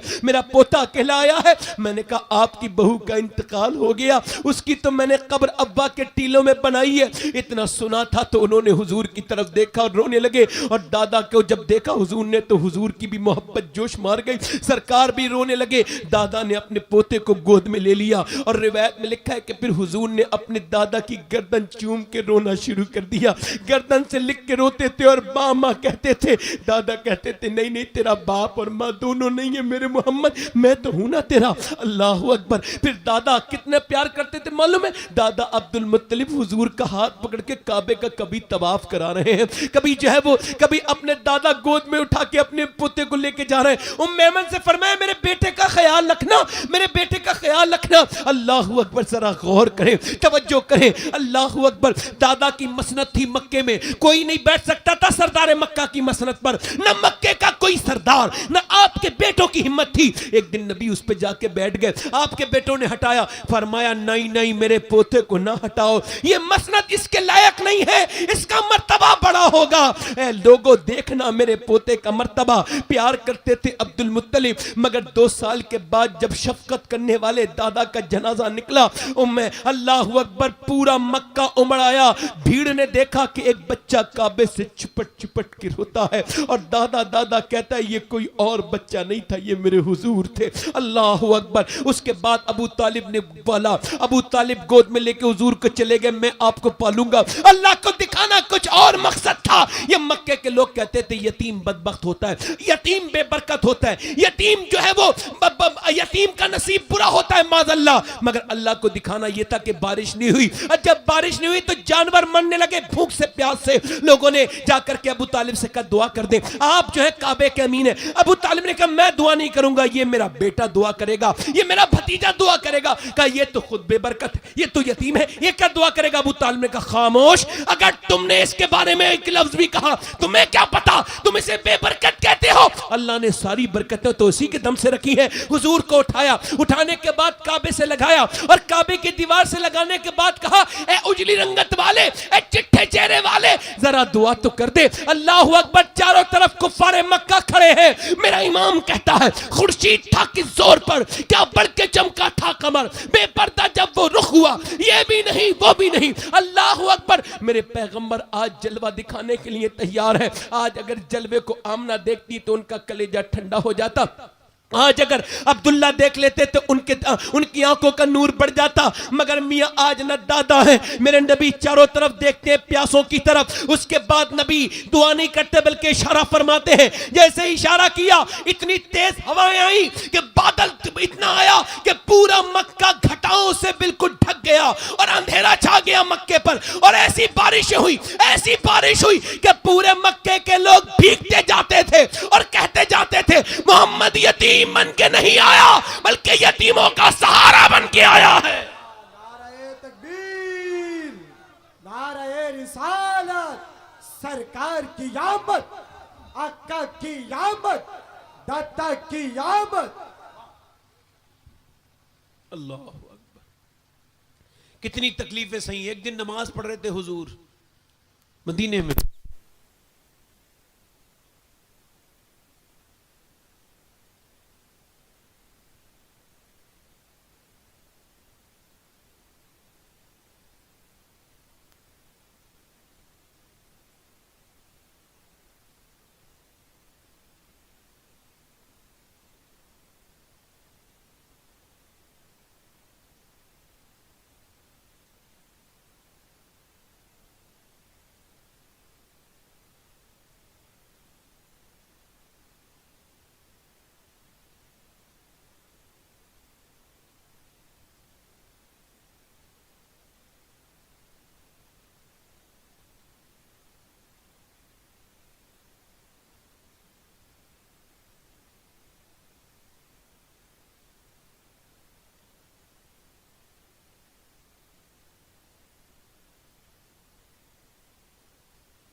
बोले बैठे हैं बैठे हैं। देखें आप इतनी जल्दी आप हिम्मत हार जाते हैं। बैठे भाई, ओ भाई बैठे हैं। मेहरबानी करें पीछे वाले जो लोग हैं ना, वो जो मुझे नजर नहीं आ रहे हैं, अगर आप आगे आके बैठ जाएंगे तो आपकी बड़ी मेहरबानी होगी। वो जो मोटरसाइकिलों के बराबर बैठे, वो बिल्कुल आप जो है वहां बैठे हुए अच्छे नहीं लग रहे हैं। आप आगे आइए, आपका ये जगह है, आप आगे आइए, मेहरबानी करें, इधर आए, बैठे हैं, मेहरबानी करें। हाँ माशाअल्लाह। अच्छा, आपके यहाँ मैं एक बात देख रहा हूँ, अफरा तफरी का मिजाज बहुत है। मैं पहले ऐसे जलसे में आया हूँ आज जहाँ मैं अफरा तफरी का मिजाज बहुत देख रहा हूँ, मुझे थोड़ा सा सूट नहीं कर रहा है ना। आदमी को आराम से बैठ के सुनना चाहिए, अगर ज़रूरत की बातें हो रही हैं तो ध्यान से सुनना चाहिए, है ना। बैठे आराम से। आज के बाद ना शुक्री तो नहीं करेंगे, शिकायत तो नहीं लगाएंगे। गौसुल आजम फरमाते हैं अल्लाह की शिकायत करनी है तो उससे करो जो अल्लाह से ज्यादा करीम मिले। फिर बोलूं, गौसुल आजम इरशाद फरमाते अल्लाह की शिकायत शिकवा करना है तो उससे करो जो अल्लाह से ज्यादा मेहरबान हो, और अगर नहीं है तो फिर शिकायत क्यों कर रहे हो इससे उससे। ए भाई कहां जा रहे हो? माशाअल्लाह, बड़ी इस्तिकामत है भाई यहाँ के लोगों में, माशाअल्लाह। माशाअल्लाह। अब एक बात करूं, मुझे जो भी 10-20 मिनट और बोलना है, 10-20 मिनट बोलना है, ज्यादा नहीं। अब आप में से जितने लोगों को जाना, जल्दी जाओ, जल्दी जाओ भाई, उठो भाई, खुदा का वास्ता हाथ जोड़ के कह रहा हूं यार, किसी को परेशान ना करो। अजीब बात है, एक बार गौस पाक तकरीर कर रहे थे, कौन? गौसुल आजम। एक चील आ गई, चील को कोई अकल तो नहीं होती, वो बोलने लगी, तकरीर के दौरान बोलने लगी। जब कोई बोलता है ना, कुछ तकरीरें ऐसी होती हैं जिनमें बोलने से जो है वो अच्छा लगता है, कुछ होती है खामोशी से अच्छा लगता है। तो गौस पाक की तकरीर थी, खामोश रहते थे लोग। अब वो चील बोलने लगी, आपने चील की तरफ देखा और देखने के बाद वो चील के 2 टुकड़े होकर नीचे गिर गई। आपने तकरीर के बाद चील को उठाया और उठा गिरने के बाद फरमाया, मतलब जिंदा किया और फरमाया, देख मेरा नाम अब्दुल कादिर है, आज के बाद मैं जब तकरीर करूं तो आवाज मत करना, इस बार जिंदा कर रहा हूं, अगली बार जिंदा नहीं करूंगा। आला हजरत फरमाते, तेरी चिड़ियां हैं तेरा दाना पानी, तेरा मेला तेरी महफिल है या गौस। तो शिकायत नहीं करनी ना, शुक्र करना है। क्या करना है? शिकायत नहीं करनी, शुक्र करना है। हाँ, गौसुल आजम फरमाते हैं, यूं कहो अल्लाह तेरा शुक्र है और जितना तू चाहे उतना तेरा शुक्र है। हाँ। अब जरा गौर करें, एक दिन नबी पाक नमाज पढ़ रहे हैं, नमाज मगर बैठ के पढ़ रहे हैं। यह हैरत की बात थी सहाबा के लिए, हुजूर ने कभी बैठ के उन्होंने नमाज पढ़ते नहीं देखा था हुजूर को। और वैसे भी हिंदुस्तान के लोग ही ज्यादा पढ़ते हैं बैठ के नमाज, बाकी और मुल्कों में आपको यह चीज नहीं मिलेगी। बैठ के नमाज पढ़ने में अगर मजबूरी ना हो कोई तो खड़े होकर ही पढ़नी चाहिए, क्योंकि खड़े होकर ज्यादा सवाब है। कयाम, सुभान अल्लाह, कयाम का कोई जवाब थोड़ी है, अल्लाह के सामने खड़ा होना। हाँ, तो हुजूर बैठ के नमाज पढ़ रहे थे, तो सहाबा आगे गए, कहने लगे, या रसूल अल्लाह, हमने कभी आपको बैठ के नमाज पढ़ते नहीं देखा, आज आप बैठ के नमाज क्यों पढ़ रहे हैं? तो आपने फरमाया, बात यह है, मैंने 5 दिन से कुछ खाया नहीं है और मुझसे खड़ा नहीं हुआ जाता, तो फिर मैं बैठ के नमाज पढ़ रहा हूं। जो 3-4 टाइम बड़ा जबरदस्त किस्म का गोश्त खाता है, उसको हुजूर की भूख के बारे में जरा सा भी इदराक नहीं होगा। और आपको बताऊं, कितने लोग ऐसे हैं जो खुदा की कसम अपने आप को समझते हैं कि हम वाकई में बहुत कुछ हैं, मगर जिंदगी गुजर गई, आज तक उनके दिल पर रहम तक नहीं है। वो नमाजी, उन नमाजियों के बारे में आपका क्या ख्याल है जो 20 साल से नमाज पढ़ रहे हैं और अल्लाह को रहीम और करीम कह रहे हैं और बीवी से बात करने का तरीका नहीं सीखे? उन नमाजियों के बारे में आपका क्या ख्याल है कि जो मस्जिद में जाते हैं और इमाम उनसे राजी नहीं है? अल्लाह की बात तो बड़ी है, क्या ख्याल है? अगर कोई 20 साल तक नमाज पढ़े और नमाज पढ़ते पढ़ते उसके दिल में रहम पैदा ना हो तो समझो टक्करे मार रहा है। ऐसा हो नहीं सकता कि वो रहीम कहे तो उसके दिल में रहम ना उतरे, है ना? तो मैं क्या अर्ज कर रहा था, आज के बाद आपने नाशुक्री नहीं करनी है। क्या नहीं करनी है? और शुक्रगुजारी ऐसे करनी है कि औलाद को देख के कहो या अल्लाह तेरा शुक्र है जो तूने मुझे औलाद वाला बनाया है। तो इमाम गजाली कहते फिर औलाद में बरकतें होंगी। तो पूछा साहब जब औलाद पैदा ही हो गई तो बरकतें क्या होंगी? कहते अल्लाह उस औलाद को नेक बनाएगा जिस पे शुक्र अदा किया जाएगा, नेक बना देता है उस औलाद। आजकल औलाद की तो तरबियत ही कोई नहीं होती भाई। अब तो ये तो कोई मौजू नहीं हमने सुना कभी कि भाई औलाद की तरबियत कैसे होनी चाहिए, किस वक्त उसे क्या सिखाना चाहिए। हालांकि आला हजरत ने इसे तफसीर से लिखा है कि किस उम्र में क्या सिखाना है, किस उम्र में क्या सिखाना है ना? जब तक मां के अंदर पैदा नहीं होगी मोहब्बत, बाप के अंदर नहीं होगी, औलाद के अंदर नहीं हो सकती।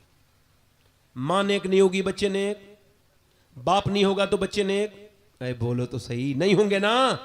हैं? एक बार इमाम हुसैन की तकरीर हो रही थी हैदराबाद दक्कन में, इमाम अली मकाम का जलसा था। गैर मुस्लिम एक औरत आ गई, डीएम और डीएम आने के बाद जिला अधिकारी।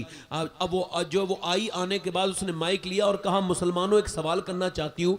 मैं नेल्सन मंडेला की वजह से जानती हूँ हुसैन को, और हुसैन से मोहब्बत रखती हूँ, अकीदत रखती हूँ, उनसे मैं आस्था रखती हूँ, मगर तुमसे सवाल ये करने आई हूँ कि ये बताओ 1400 बरस हो गए, दूसरा हुसैन मुसलमानों में क्यों नहीं पैदा हुआ? तो कोई नहीं बोला, अल्लाह अकबर, किसी की आवाज नहीं निकली। फिर उन्होंने कहा, फिर उसने कहा क्या कोई मेरा जवाब नहीं है? 1400 बरस हो गए, दूसरा हुसैन क्यों नहीं पैदा हुआ? तो फिर कोई नहीं बोला। फिर उसने कहा क्या मेरे सवाल का जवाब नहीं? ये बताओ 1400 बरस हो गए, दूसरा हुसैन क्यों नहीं पैदा हुआ? तुम्हारी कौम पर कितने जुल्म हो रहे और कितनी पस्ती की तरफ जा रही तुम्हारी कौम, ये बताओ हुसैन क्यों नहीं पैदा हुआ? तो एक बूढ़ा शख्स बीच में से खड़ा हुआ मजमे में से और कहने लगा मेरी बेटी क्यों जलील करने आई है? सुन, हुसैन तो पैदा हो जाता मगर दुनिया में दूसरी फातिमा ही नहीं आई। अरे बोलो तो सही यार, दिल लगा के बोलो। कहां से भाई?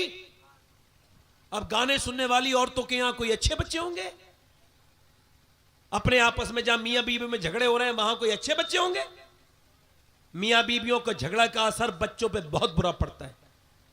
दोनों तरफ से पिस जाते हैं बच्चे, इधर जाएं इसकी कहें या उसकी कहें। और बचपन में जो बच्चे पिटाई मार तोड़ सीखते हैं, जिन बच्चों को प्यार नहीं मिलता, अभी रिसर्च हुआ है क्रिमिनल लोगों पर, अभी तहकीक हुई है, लोगों ने तहकीक की है कि आखिर क्रिमिनल कौन होते हैं, सफाक डाकू कौन होते हैं, डकैत कौन होते हैं, रहजन कातिल कौन होते हैं। ये कौन बच्चे होते हैं जो कातिल बन जाते हैं, जो रहजन बन जाते हैं, जो बेरहम होते हैं? तो ये पता चला ये वो बच्चे हैं जो रोते रहते थे, उनके माँ बाप उन्हें गोद में नहीं उठाते थे, उन्हें बचपन में प्यार नहीं मिला, जिन्हें प्यार मिला नहीं उन्होंने दुनिया को प्यार दिया नहीं। समझ आ रही है आपके? उन्हें प्यार मिला नहीं, उन्होंने प्यार दिया नहीं। अच्छा आप देखें, फिर अब देखें आप, बच्चा बचपन में जैसा घर का माहौल होगा ना वैसी होगा। तो बच्चे जैसा घर का माहौल होगा बच्चा वैसी करेगा। अगर घर में फिल्में चलती होंगी तो बच्चे के अंदर वही चीजें डेवलप होना शुरू हो जाएंगी, वही चीजें। अच्छा देखें, इंसान, इमाम गजाली लिखा है, इंसान के बच्चे में जानवर के बच्चे में कितना फर्क है।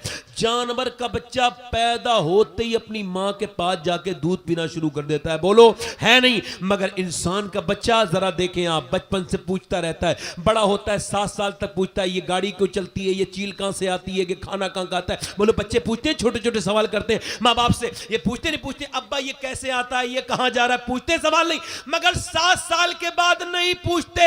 क्यों? अब पहले तो ये समझ लीजिए क्यों नहीं पूछते, इस वजह से कि आपको बताऊं, इमाम गजाली लिखा है बच्चे पूरी जिंदगी जो हम लोग जी रहे हैं ना, मैं आप ये सब जितने भी लोग जी रहे हैं ना, अपने 7 साल की बनाई हुई जिंदगी जी रहे हैं। जो भी हमें मिल गया हम उसी चीज को जी रहे हैं। जितने खौफ हमें दुनिया में मिल गए उतने खौफ हमें माँ बाप ने दे दिए, आज भी खौफ है। देखिए भूत से डर हर आदमी को लगता है, लगता ही लगता है, क्यों? चूंकि अम्मी ने डरा दिया था। मगर जहां भूत से नहीं डराया जाता वहां बच्चे नहीं डरते। मां जैसा सिखा दे बच्चा वैसे ही बन के दिखा देता है। आप देखें जरा, मैं आपसे तवज्जो कर रहा हूं, मेरी बात पर गौर करना। आप देखें जरा, तवज्जो करें। इमाम गजाली फरमाते हैं कि बच्चे को बिगाड़ता कौन है? मां बाप। कैसे? बच्चे को आपने देखा होगा 99% मौलवी उलमा अपने मां बाप के फर्मा बरदार होते हैं, फर्मा बरदार इताशियार होते हैं। मगर 1% अगर कोई बदतरीन बदबख्त है तो उसका तो जिक्र भी नहीं करना चाहते। मगर 99% मौलवी क्यों होते हैं? अब उन्होंने ये राज से पर्दा उठाया। वो कहते हैं तुम तजर्बा करके देखना, और मैंने तजर्बा किया इमाम गजाली की बात पर, उन्होंने भी तजर्बा किया कहते हैं, और मैं भी तजर्बा किया है। अब आप भी तजर्बा करके देखना। वो कहते हैं बच्चा जब आपके गोद में हो ना, और वो 8-9 महीने का जब बोलना शुरू करे तो उससे कहना अल्लाह अल्लाह अल्लाह अल्लाह अल्लाह अल्लाह अल्लाह अल्लाह। अब बच्चा अल्लाह अल्लाह नहीं कहेगा, बच्चा कहेगा अब्बा अब्बा अब्बा। अब आप कह रहे अल्लाह अल्लाह अल्लाह, वो कह रहे अब्बा अब्बा अब्बा। इमाम गजाली कहते हैं वो कहता थोड़ी है बस, बल्कि उससे अल्लाह कहलवाता है। ओ बंदे, तूने इसे मेरा नाम सिखाया है, मैंने इसे तेरा नाम सिखा दिया है। तो बोलो तो सही है? मैंने इसे, अच्छा ये देखे झूठ बोलना कौन सिखाता है? माँ बाप। कौन सिखाता है? बोलो तो सही, कौन सिखाता है? माँ बाप। कैसे सिखाते हैं ये भी सुन लीजिए, कैसे सिखाते हैं ये भी सुन लीजिए। ऐसे सिखाते हैं, बच्चा एक मिसाल के तौर पे बच्चा कमरे के अंदर है और वो छोटा है, अभी वो झूठ बोलना नहीं जानता, उससे कोई चीज टूट गई शीशे की, माँ बाप आए, किसने तोड़ी? मैंने तोड़ी। फाड़ से मारा, जोर से चपत मारा, बहुत जोर से कान पे उसके मार दिया। अब जब उसके लगा तो वो बोला क्यों बेटा? अच्छा उसे पता ही नहीं चला मुझे क्यों मारा गया। सही बताऊं, बच्चे को पता ही नहीं होता आप उसे क्यों मार रहे हो। ये भी तहकीक है। जब बच्चा छोटा होता है उसे पता नहीं होता कि क्या क्यों मार रहे हो आप उसे। और बच्चा जब जिद करे तब उसे ना समझाया करो, वरना और जिद्दी हो जाएगा। जब वो जिद करके आराम से तुम्हारे पास लेटे बैठे ना, तब उससे कहा करो बेटे तुम कर रहे थे शैतानी, वो अच्छी बात नहीं है, इंशाअल्लाह मान जाएगा बात को। बच्चे पैदा सब करना जानते हैं, पालना बहुत कम लोग जानते हैं। समझ आ रही नहीं आ रही? इस पर कोई बात क्या हो, ऐसे हुई नहीं है। अब देखें, अब बच्चे को मार दिया, अब बच्चा थोड़ा और बड़ा हुआ, फिर उससे कुछ टूट गया, फिर माँ बाप आए, किसने तोड़ा? मुझे नहीं पता, मैं नहीं तोड़ा। तो एक जोर से मारा, तब इतने कीमती सामान तोड़ दिया, दिखता नहीं, शैतानी करता है। उसे पता ही नहीं क्यों पिट गया। अब वो बड़ा होके फिर कुछ टूट गया उससे। अब माँ बाप आके बोले किसने तोड़ा? उसने चारों तरफ देख के सोचा, बोले अगर मैंने इनसे कहा कि मैं नहीं तोड़ा, हालांकि मुझसे टूटा है, तो ये मुझे मारेंगे। बच्चा बोला मुझे नहीं पता किसने तोड़ा। कहा तुम्हारे अलावा कोई नहीं? कहा मुझे नहीं पता किसने तोड़ा। कोई इसमें से आया होगा, कोई रोशनदान में से कोई जो है वो इसमें से आ गया होगा, कहीं से दरवाजे में से कोई परिंदा आ गया होगा, मुझे तो नहीं पता, मैं तो मुझे तो इल्म नहीं है, मुझे तो आई डोंट नो, मुझे नहीं पता किसने तोड़ा। अब ये बताओ ये झूठ बोलना किसने सिखाया? उसे पता था अगर सच बोला तो माँ बाप मारेंगे, तो ये झूठ बोलना किसने सिखाया? माँ बाप ने सिखाया ना। ये कहना चाहिए था टूट गया, टूट जाने दे, कितना भी नुकसान हुआ, मगर सच खुशी यह है कि तू सच बोला, खुशी यह है कि तू सच बोला। क्योंकि जब माँ अपने बच्चे से कहती है कि बेटे चाहे कितना भी बड़ा नुकसान हो जाए तुझे झूठ नहीं बोलना, तो वही बच्चा जब बड़ा होता है तो उसी का नाम शेख अब्दुल कादिर जिलानी बनता है, जिसे देख करके 40 डाकू कहते हैं कि जब ये शेख अब्दुल कादिर जिलानी ऐसा है तो इसकी माँ और बाप के मर्तबे का आलम क्या होगा। नारे तकबीर, नारे रिसालत, अज़मते वालिदैन।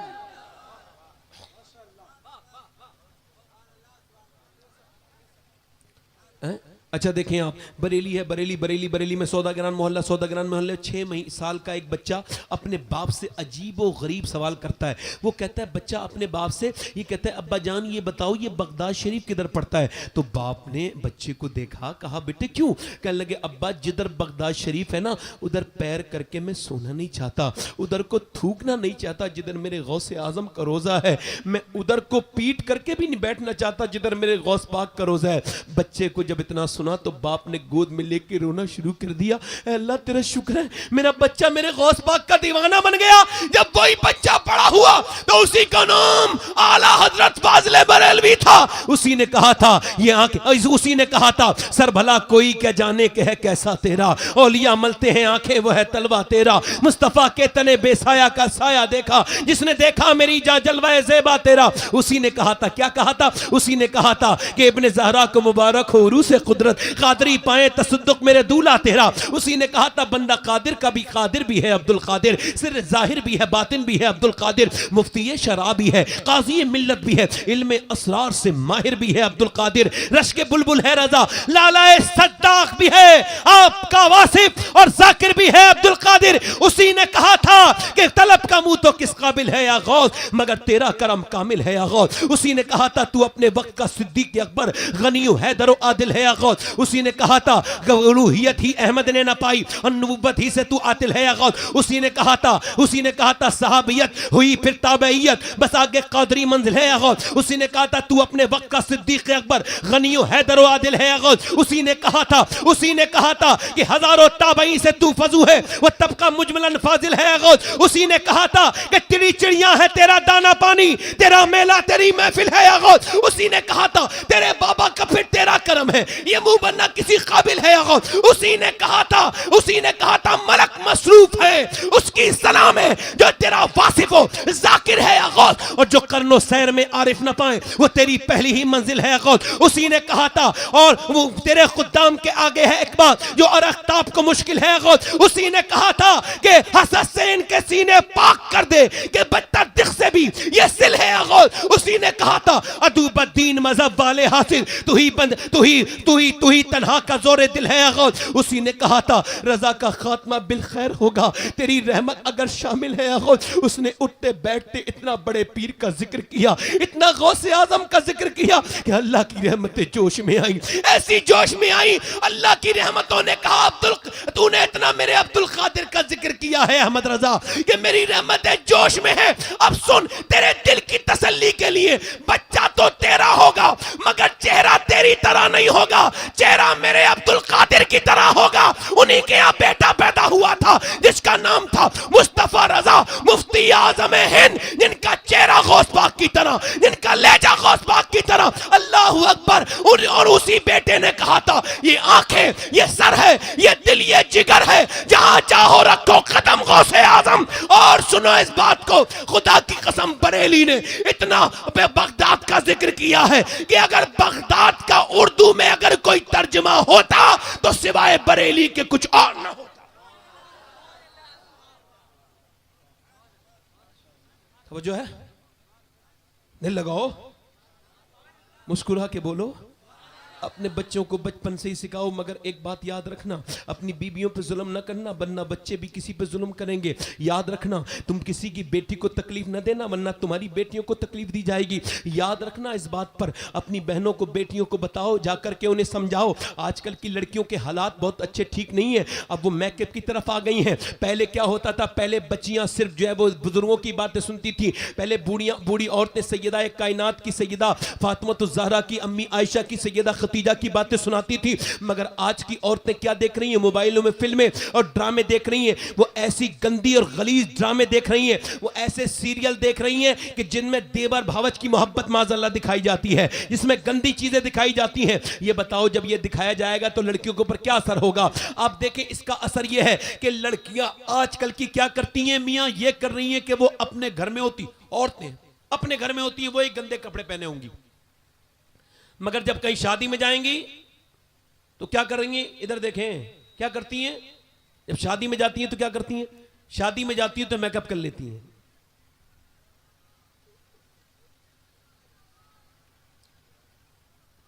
करीब आ जाते भाई तभी आप नारा लगा लेते यार। दुरूद शरीफ पढ़ लीजिए अल्लाह।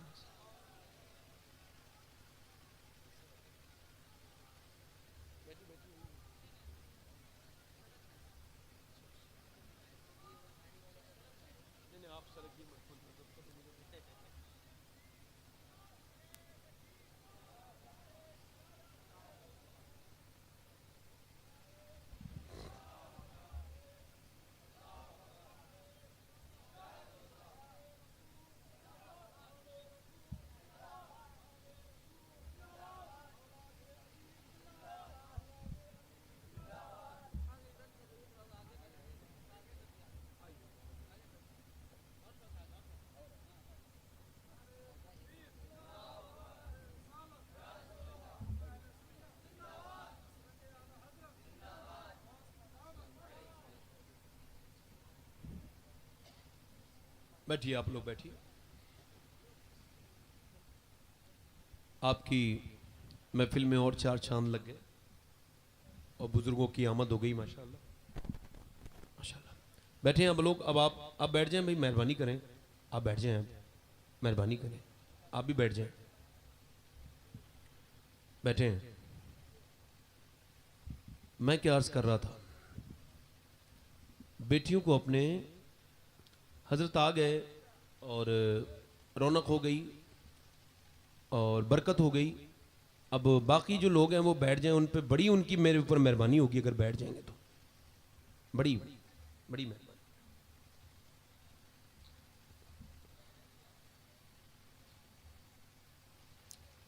बैठ जाओ भाई, आप भी बैठ जाओ, मेहरबानी करो, बैठ जाओ।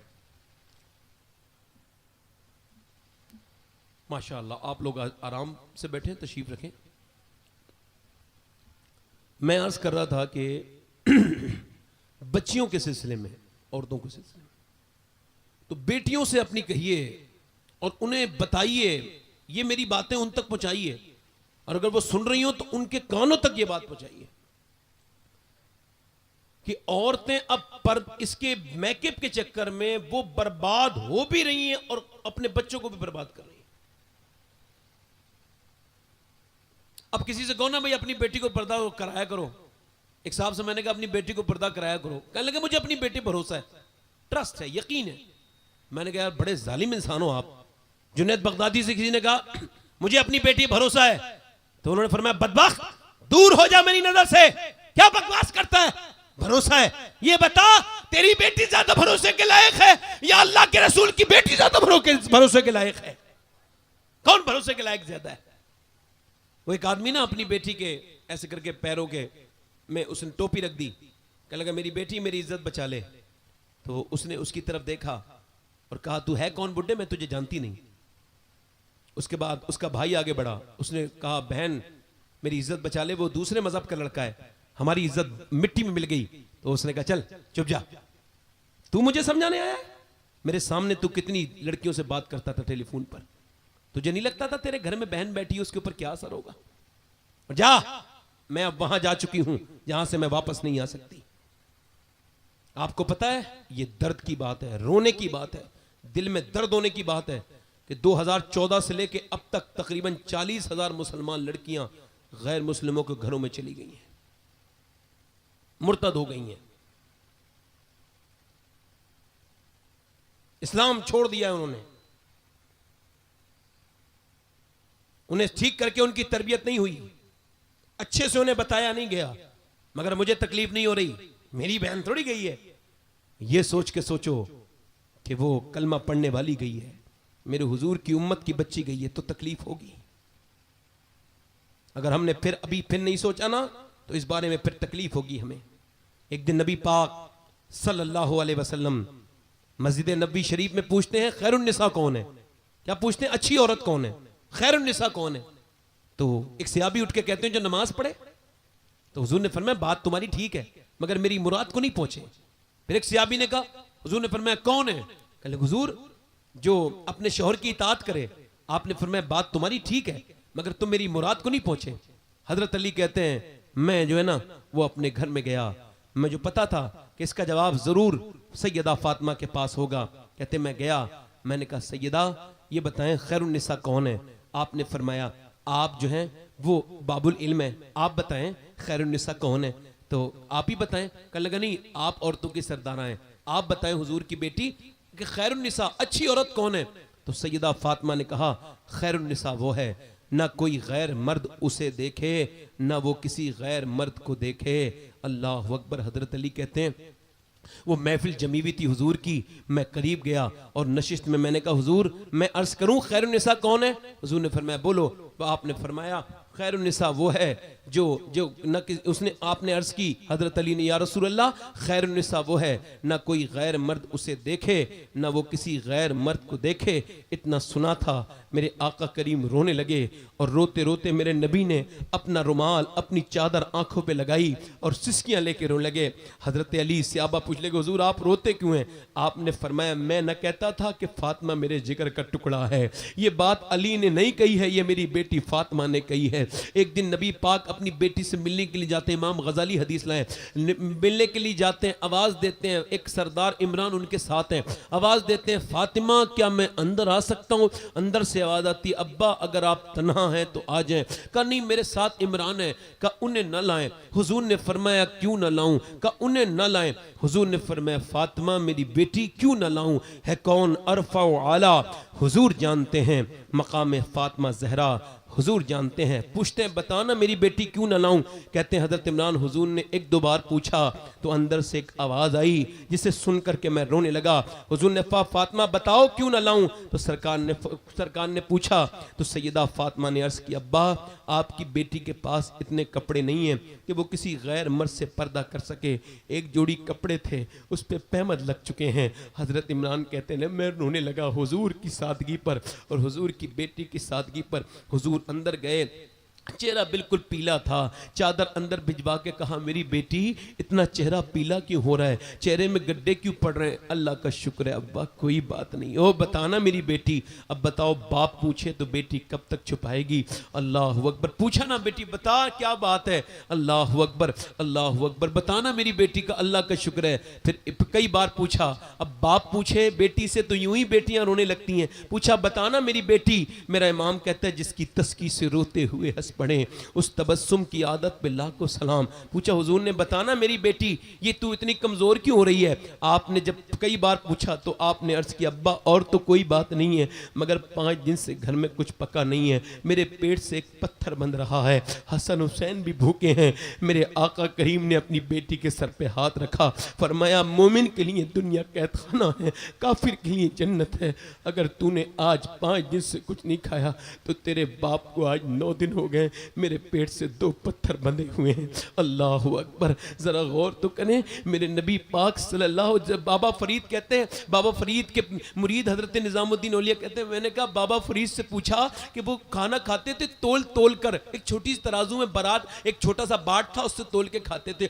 मैंने कहा हुजूर अल्लाह बेहिसाब देता है तो आप तोल के क्यों खाते हैं? आपने फरमाया मैं अल्लाह तो बेहिसाब देता है मगर मेरी मोहब्बत हिसाब मांगती है। मैंने हुजूर के खाने का अंदाजा कर लिया है कि सरकार ने पूरी जिंदगी में कितना खाना खाया है, तो मैं हुजूर का गुलाम हुजूर से ज्यादा खाना नहीं खाना चाहता। जब भी खाना खाने बैठता हूँ हुजूर याद आते हैं तो ज्यादा नहीं खाना। अल्लाह अकबर। जरा गौर तो करें मेरे नबी पाक के गुलामों, नबी पाक की बेटी ने क्या दर्श दिया है। इमाम हसन कहते हैं मेरी माँ अपने हाथों से झाड़ू लगाती थी, अपने हाथों से चक्की चलाती थी, कुएं से पानी भी भरती थी, मगर मेरी माँ जबान से कुरान की तिलावत किया करती थी। मेरी माँ जब हमें सुलाती थी एक बार और उसके बाद एक रात में 1000 रकात नमाज नफिल पढ़ती थी। आज बच्चियों की शादी होती है कैसे कैसे जोड़े बनते हैं, 10-10 जोड़ी 20-20 जोड़ी एक एक औरत के कपड़े बनते हैं, एक लड़की के दुल्हन बनती है। मौला अली कहते हैं जब मेरी शादी हुई मैं अपनी दुल्हन को देख के रोने लगा।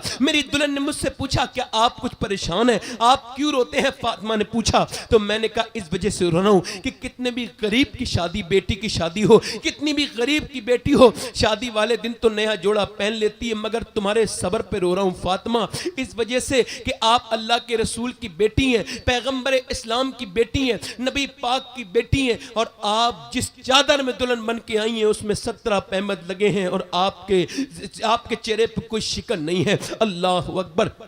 नबी पाक के गुलामों एक बात याद रखो, जब तक नबी पाक की बेटी ने मौला अली की तरफ देखा और कहा ऐ मेरे सरताज, मेरे अब्बा ने मुझे रुखसत किया था तो कह दिया था फातिमा सुनो, अली सुनो, अच्छे कपड़े पहनने से अल्लाह राजी नहीं होता, शोहर के राजी करने से अल्लाह राजी होता है। औरत शोहर को राजी करे। सैयदा फातिमा अल्लाह अकबर। नबी पाक की बेटी ने कैसा पर्दा करके दिखाया। मेरा इमाम कहता है जिसका आंचल न देखा मोह मेहर ने, उस रिदाए नजाहत पे लाखों सलाम। एक दिन नबी पाक की बेटी आती हैं, नबी पाक की बेटी आती हैं, सैयदा आयशा कहती मैंने कहा हुजूर फातिमा आ रही हैं। और जब मैं आपको बताऊं जब फातिमा आती थी तो कैसा लगता था। अम्मी आयशा फरमाती किसी का चलना, किसी का बोलना, किसी की आंखें, किसी के होंठ, किसी का चेहरा, किसी का उठना, किसी का बैठना बिल्कुल नबी की तरह था। तो वो फातिमा थी। फातिमा चलती थी ऐसा लगता था रब का रसूल चल रहा है। फातिमा बोलती थी ऐसा लगता था रब का रसूल बोलने लगे। सैयदा फातिमा आई और आकर के बाद हुजूर खड़े हो गए। अपनी बेटी को देखकर तो चादर में कुछ बंधा हुआ था। नबी पाक ने इरशाद फरमाया क्या लाई हो फातिमा? तो चादर को खोला, रोटी दे दी। अब्बा रोटी खा लीजिए। हुजूर ने लुकमा खाया। कहा फातिमा 5 दिन के बाद पहला लुकमा तेरे बाप ने खाया है। ये कह के हुजूर रोने लगे। सैयदा ने अर्ज की अब्बा आप खा लीजिए, मेरे घर में 5 दिन के बाद जो आए थे मैंने चक्की चलाई, रोटी बनाई, हसन हुसैन को खिलाई, मगर मैंने खुद नहीं खाई। मैंने सोचा पहले अपने अब्बा को खिलाऊंगी, मैं बाद में खाऊंगी। नबी की बेटी अल्लाह अकबर हुजूर के विसाल के बाद कभी मुस्कुराई नहीं। अल्लाह अकबर। आप हुजूर की कब्र की मिट्टी उठाती थी और सूंघ के कहती थी जैसी कब्र की जैसी मिट्टी से खुशबू मेरे अब्बा की आती है, जैसी कब्र की मिट्टी से खुशबू मेरे अब्बा की आती है, अगर ऐसी ये खुशबू कोई अगर इस खुशबू को सूंघ लेगा तो उसे कभी इत्र अच्छा नहीं लगेगा, उसे कभी कस्तूरी की खुशबू अच्छी नहीं लगेगी। अल्लाह के रसूल की बेटी ने क्या करके दिखाया? अल्लाह के रसूल की बेटी ने क्या सिखाया? उनकी छोटी सी बेटी ज़ैनब है, वो बचपन में कुरान पढ़ रही है। ज़ैनब कौन है? अल्लाह अकबर। ज़ैनब कौन है? खदीजा की तस्वीर का नाम फातिमा है और फातिमा की तस्वीर का नाम ज़ैनब है। ज़ैनब कौन है? ये देख ले, मक्के में इस्लाम को खदीजा के जरिए फरोग मिला, मदीने में सैयदा फातिमा के जरिए फरोग मिला, तो फिर करबला में ज़ैनब के जरिए इस्लाम को बचाया गया है। औरत हर मोड़ पर रही है इस्लाम में। औरत का इस्लाम में कभी आयशा बन के चमकी है, कभी खदीजा बन के चमकी है, कभी राबिया बसरी बन के चमकी है। अगर इस्लाम ने मर्द को शेख अब्दुल कादिर जिलानी बनाया है, अगर इस्लाम ने मर्द को खालिद इब्न वलीद बनाया है, अगर इस्लाम ने मर्द को अगर जुनैद बगदादी बनाया है, तो इस्लाम ने औरत से मना नहीं किया। वो राबिया बसरी बन सकती है, वो मियां राबिया बसरी बन सकती है। जरा गौर तो करें, जरा तवज्जो तो करें। नबी पाक की बेटी की सीरत जब तक औरतों के अंदर थी तब तक बहुत अच्छा माहौल था। औरतें अपने बच्चों को कुरान सुनाती थी। सैयदा उम्मे सलमा फरमाती है और औरतें अपने बच्चों को लोरियां सुनाती हैं, मगर फातिमा अपने बच्चों को कुरान सुनाती थी। अल्लाह अकबर। तवज्जो करें मेरी बात पर और गौर करते चले जाएं मेरी बात पर और ध्यान दें मेरी बात पर। जरा गौर करें, दिल्ली में एक औरत है और वो औरत रात के वक्त में रो रही है और रो रही है, उसका बेटा है यतीम बच्चा 8 साल का। उसकी आंख खुल गई, उसने देखा मेरी माँ रो रही है और जोर जोर से रोती है और तो वो सज्जे में है। बेटा उठने के बाद माँ के पास जाता है, जाके कहता है अम्मी आप रो क्यों नहीं थी? तो बेटा सलाम फेरने के बाद माँ कहती है मेरे बेटे अभी मैं जब लेटी थी तो मेरे हाथ पे कीड़ा चढ़ा, जब कीड़ा चला तो मैंने सोचा कि अनकरीब ये कीड़ा अनकरीब मैं मरूंगी, आज तो ये कीड़ा हटा सकती हूँ, मरने के बाद मेरा जनाजा उठ के कब्र में जाएगा, अंधेरी कब्र में मुझे डाल दिया जाएगा, मेरी नाक में और मुंह में कीड़े दाखिल होंगे। अल्लाह अकबर। मेरे बेटे मैं इससे डर से रो रही हूँ। बेटे के दिल पे असर हुआ, कहने लगा अम्मा तू तो बड़ी है, मैं तो बहुत छोटा हूँ, मेरा क्या होगा? बेटे ने अपने माँ से कहा तो माँ ने कहा बेटे अल्लाह कब्र के अजाब से महफूज करेगा, सजदे में जा। बेटा जब सजदे में जाके रोया ना तो माँ ने सर पे हाथ रखे, बेटे को सजदे में किया, फिर खुद भी सजदे में जाके बोली मेरे मालिक यहाँ तक लाना मेरा काम था और यहाँ से आगे कबूल करना तेरा काम है। कभी रातों को उठ जाया करो, अपने छोटे छोटे बच्चों के साथ सजदे किया करो, उनके सामने रोया करो सजदों में, ताकि तुम्हारे बच्चों को आदतें पड़े। इमाम हसन कहते हैं मैंने अपने बाप अली से सजदे करने सीखे। मौला अली एक रात में 1000 रकात नमाज नफिल पढ़ते थे। अरे बोले तो यार सुभान अल्लाह, जरा जोर से बोले जरा अल्लाह अकबर। उस औरत ने अपने बच्चे को कहा, बच्चे की उम्र बढ़ती चली गई, बढ़ती चली गई, बढ़ती चली गई, बढ़ती चली गई, बच्चे की उम्र बढ़ती चली गई। मां भी रोती थी, बेटा भी रोता था, पूरी पूरी रात बच्चे की उम्र बढ़ती चली गई। और बच्चे की जब उम्र बढ़ गई, अब उसके बाद क्या हुआ जरा तवज्जो करें। बच्चे की उम्र, बच्चा मां का इंतकाल हो गया, बच्चे का भी इंतकाल हो गया, बच्चे का रंग दिल्ली में चढ़ा, मगर मियां जमाना बीत गया। मां के इंतकाल को कितनी रानी महारानी राजा महाराजा आए, मगर जाके देखो कितनी शहजादियां आई, मगर वो मां जो रात को रोती थी, दिल्ली में ऑल इंडिया एम्स के करीब में उसका मजार है, 3 बीघा जमीन में उसका मजार है और अरबों खरबों की जमीन में वो अकेली लेटी है और उसके मजार पे हर हफ्ते मेला लगता है। उसका नाम जुलेखा अल मारूफ माई साहिबा है और करीब में उसके बेटे का मजार है जिस पे रोज मेला लगता है, उसका नाम निजामुद्दीन महबूब इलाही है।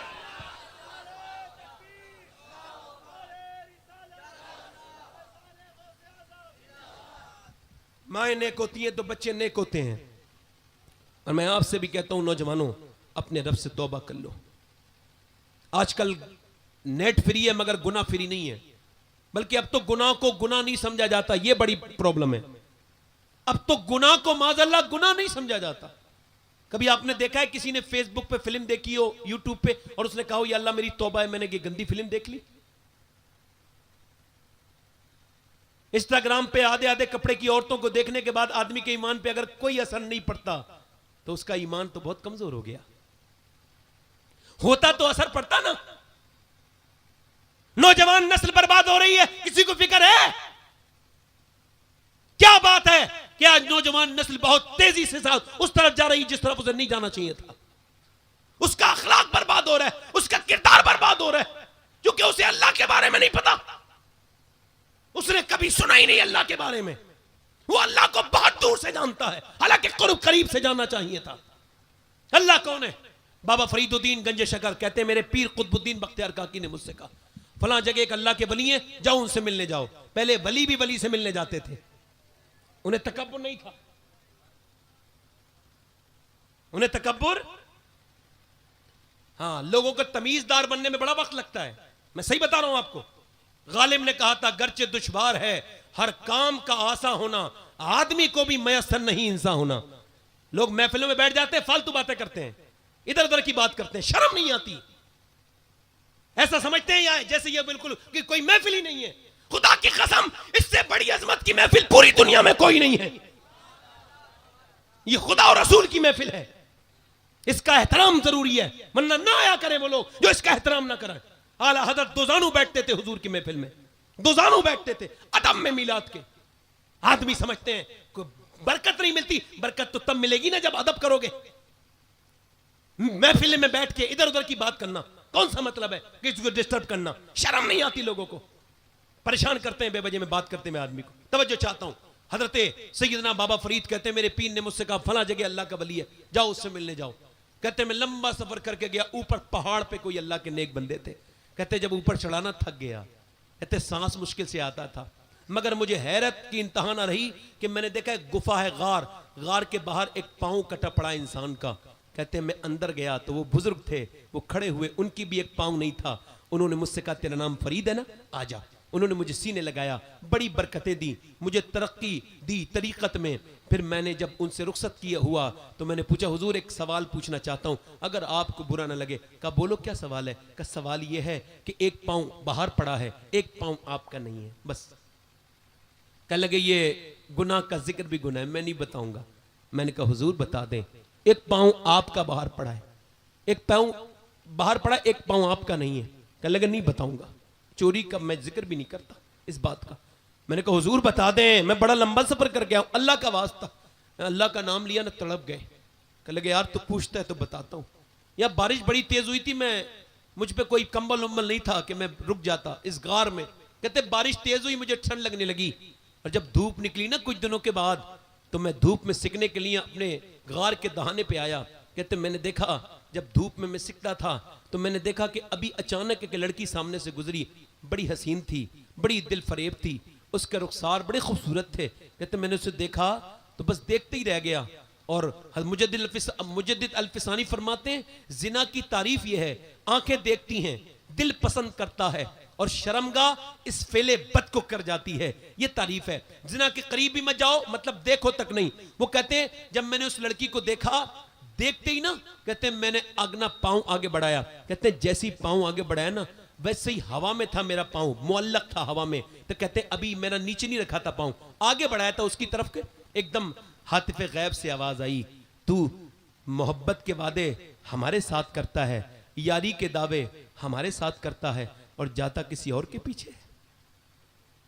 गैब से आवाज आ गई। मैंने कहा मेरे मालिक, मैं तो तुझे बहुत दूर समझता था, मगर तू कितना करीब है कि मैंने पांव उठाया है तो तेरी आवाज आ गई, यारी पे हरफ आ गया।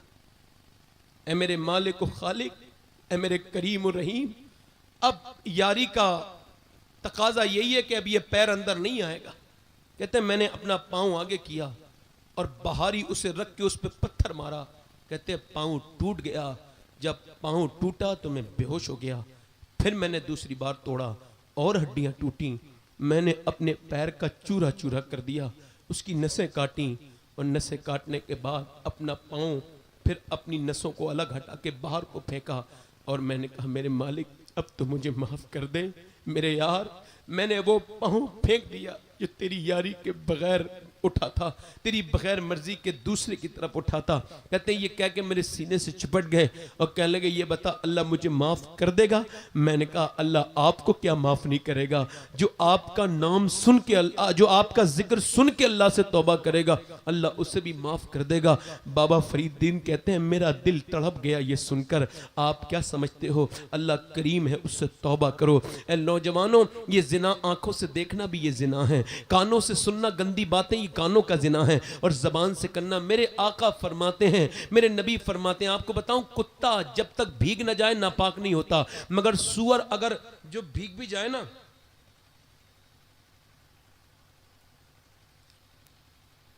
अगर सुअर जो है ना वो भीग भी बगैर भीगा हो तब भी नापाक है, और भीग जाए तब भी नापाक है। समझ रहे हैं? तो देखें हुजूर फरमाते हैं भीगे हुए सुअर से लग जाना इतना जो है वो नापाक नहीं है जितना कि एक गैर महरम औरत से जिस्म का लग जाना है। तो नौजवानों अपने रब से तौबा कर लो, अपने रब को राजी कर लो, परवरदिगार से तौबा करो, उससे कहो मालिक हमें माफ़ कर दे, हम तेरी बारगाह में तौबा करते हैं, अल्लाह ताला आपकी तौबा को कबूल फरमाएगा। है ना? मैं ख़त्म ही कर रहा था, ये पर्चा देने की ज़रूरत नहीं थी। तवज्जो नहीं? आप में कितने लोग ऐसे हैं जो हुजूर के नाम पर गर्दन कटा देंगे? हाथ उठा के बताएं, हाथ उठा के बताएं, नीचे हाथ कर लें। जो गर्दन कट सकता है वो हाथ उठा ले, ऊपर हाथ उठाए, नीचे हाथ कर ले। जो गर्दन कटा सकता है वो कुछ भी कर सकता है ना, कुछ भी कर सकता है ना। अब एक दूसरे की तरफ ना देखें, हुजूर आपको देख रहे हैं, अल्लाह देख रहा है। कितने लोग ऐसे हैं, एक दूसरे की तरफ मत देखना, कितने लोग ऐसे हैं जो गर्दन भी कटा देंगे और आज से हुजूर के नाम पे दाढ़ी भी रखा लेंगे। इस महफिल में खड़े हो जाएं, खड़े हो जाएं, दाढ़ी रखाने वाले खड़े हो जाएं। एक खड़े हो जाओ, जो आज से कभी दाढ़ी ना मुड़ाएं वो खड़े हो जाएं। 100 शहीदों का सवाब है। बेटे तुम्हारे आ जाए तो रखा लेना, आप खड़े रहना, बैठना नहीं। 1 2 3 4 5 6 7 8, 2 लोग और इमाम हुसैन की 10वीं हो जाएगी। 100 शहीदों का सवाब है। उलमा कहते हैं जो अपने चेहरे पे उस तरह चलवाता है नबी के सीने पे उस तरह चलवाता है कोई और आशिक रसूल? 9 हो गए, 100 शहीदों का सवाब। एक और कोई आशिक है, कोई दीवाना है जो खड़ा हो जाए सुभान अल्लाह, और जो अपना चेहरा हुजूर के सामने लेके जाए कब्र में तो कहे या रसूलल्लाह मैं सुन्नत रखा के आया हूं, मुझे कबूल कर लीजिए मेरे आका। 1 2 3, ये कब्र में सुन्नत साथ जाएगी, ये दाढ़ी वाली। सुभान अल्लाह। 1 2 3 4 5 6 7 8 9। एक और कोई आशिक है दीवाना इमाम हुसैन का तो खड़ा हो जाए। एक बार और कहता हूं, कोई है किसी की छोटी दाढ़ी हो ना, ये दाढ़ी मुंडाना और कटाना एक ही बराबर है, पूरी होनी चाहिए।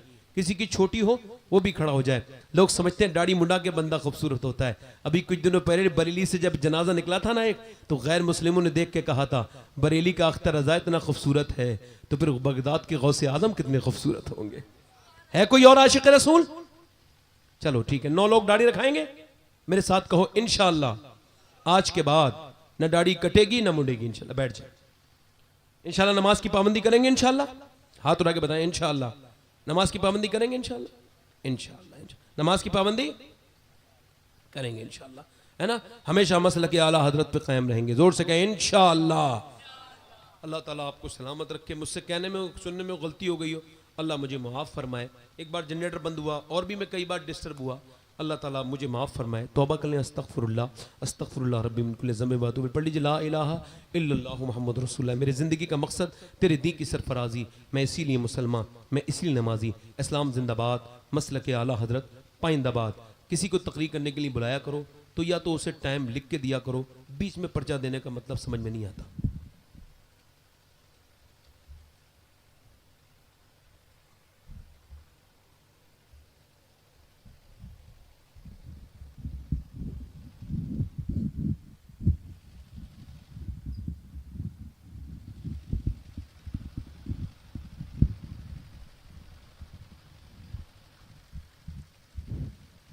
अस्सलामु अलैकुम वरहमतुल्लाहि वबरकातुहू।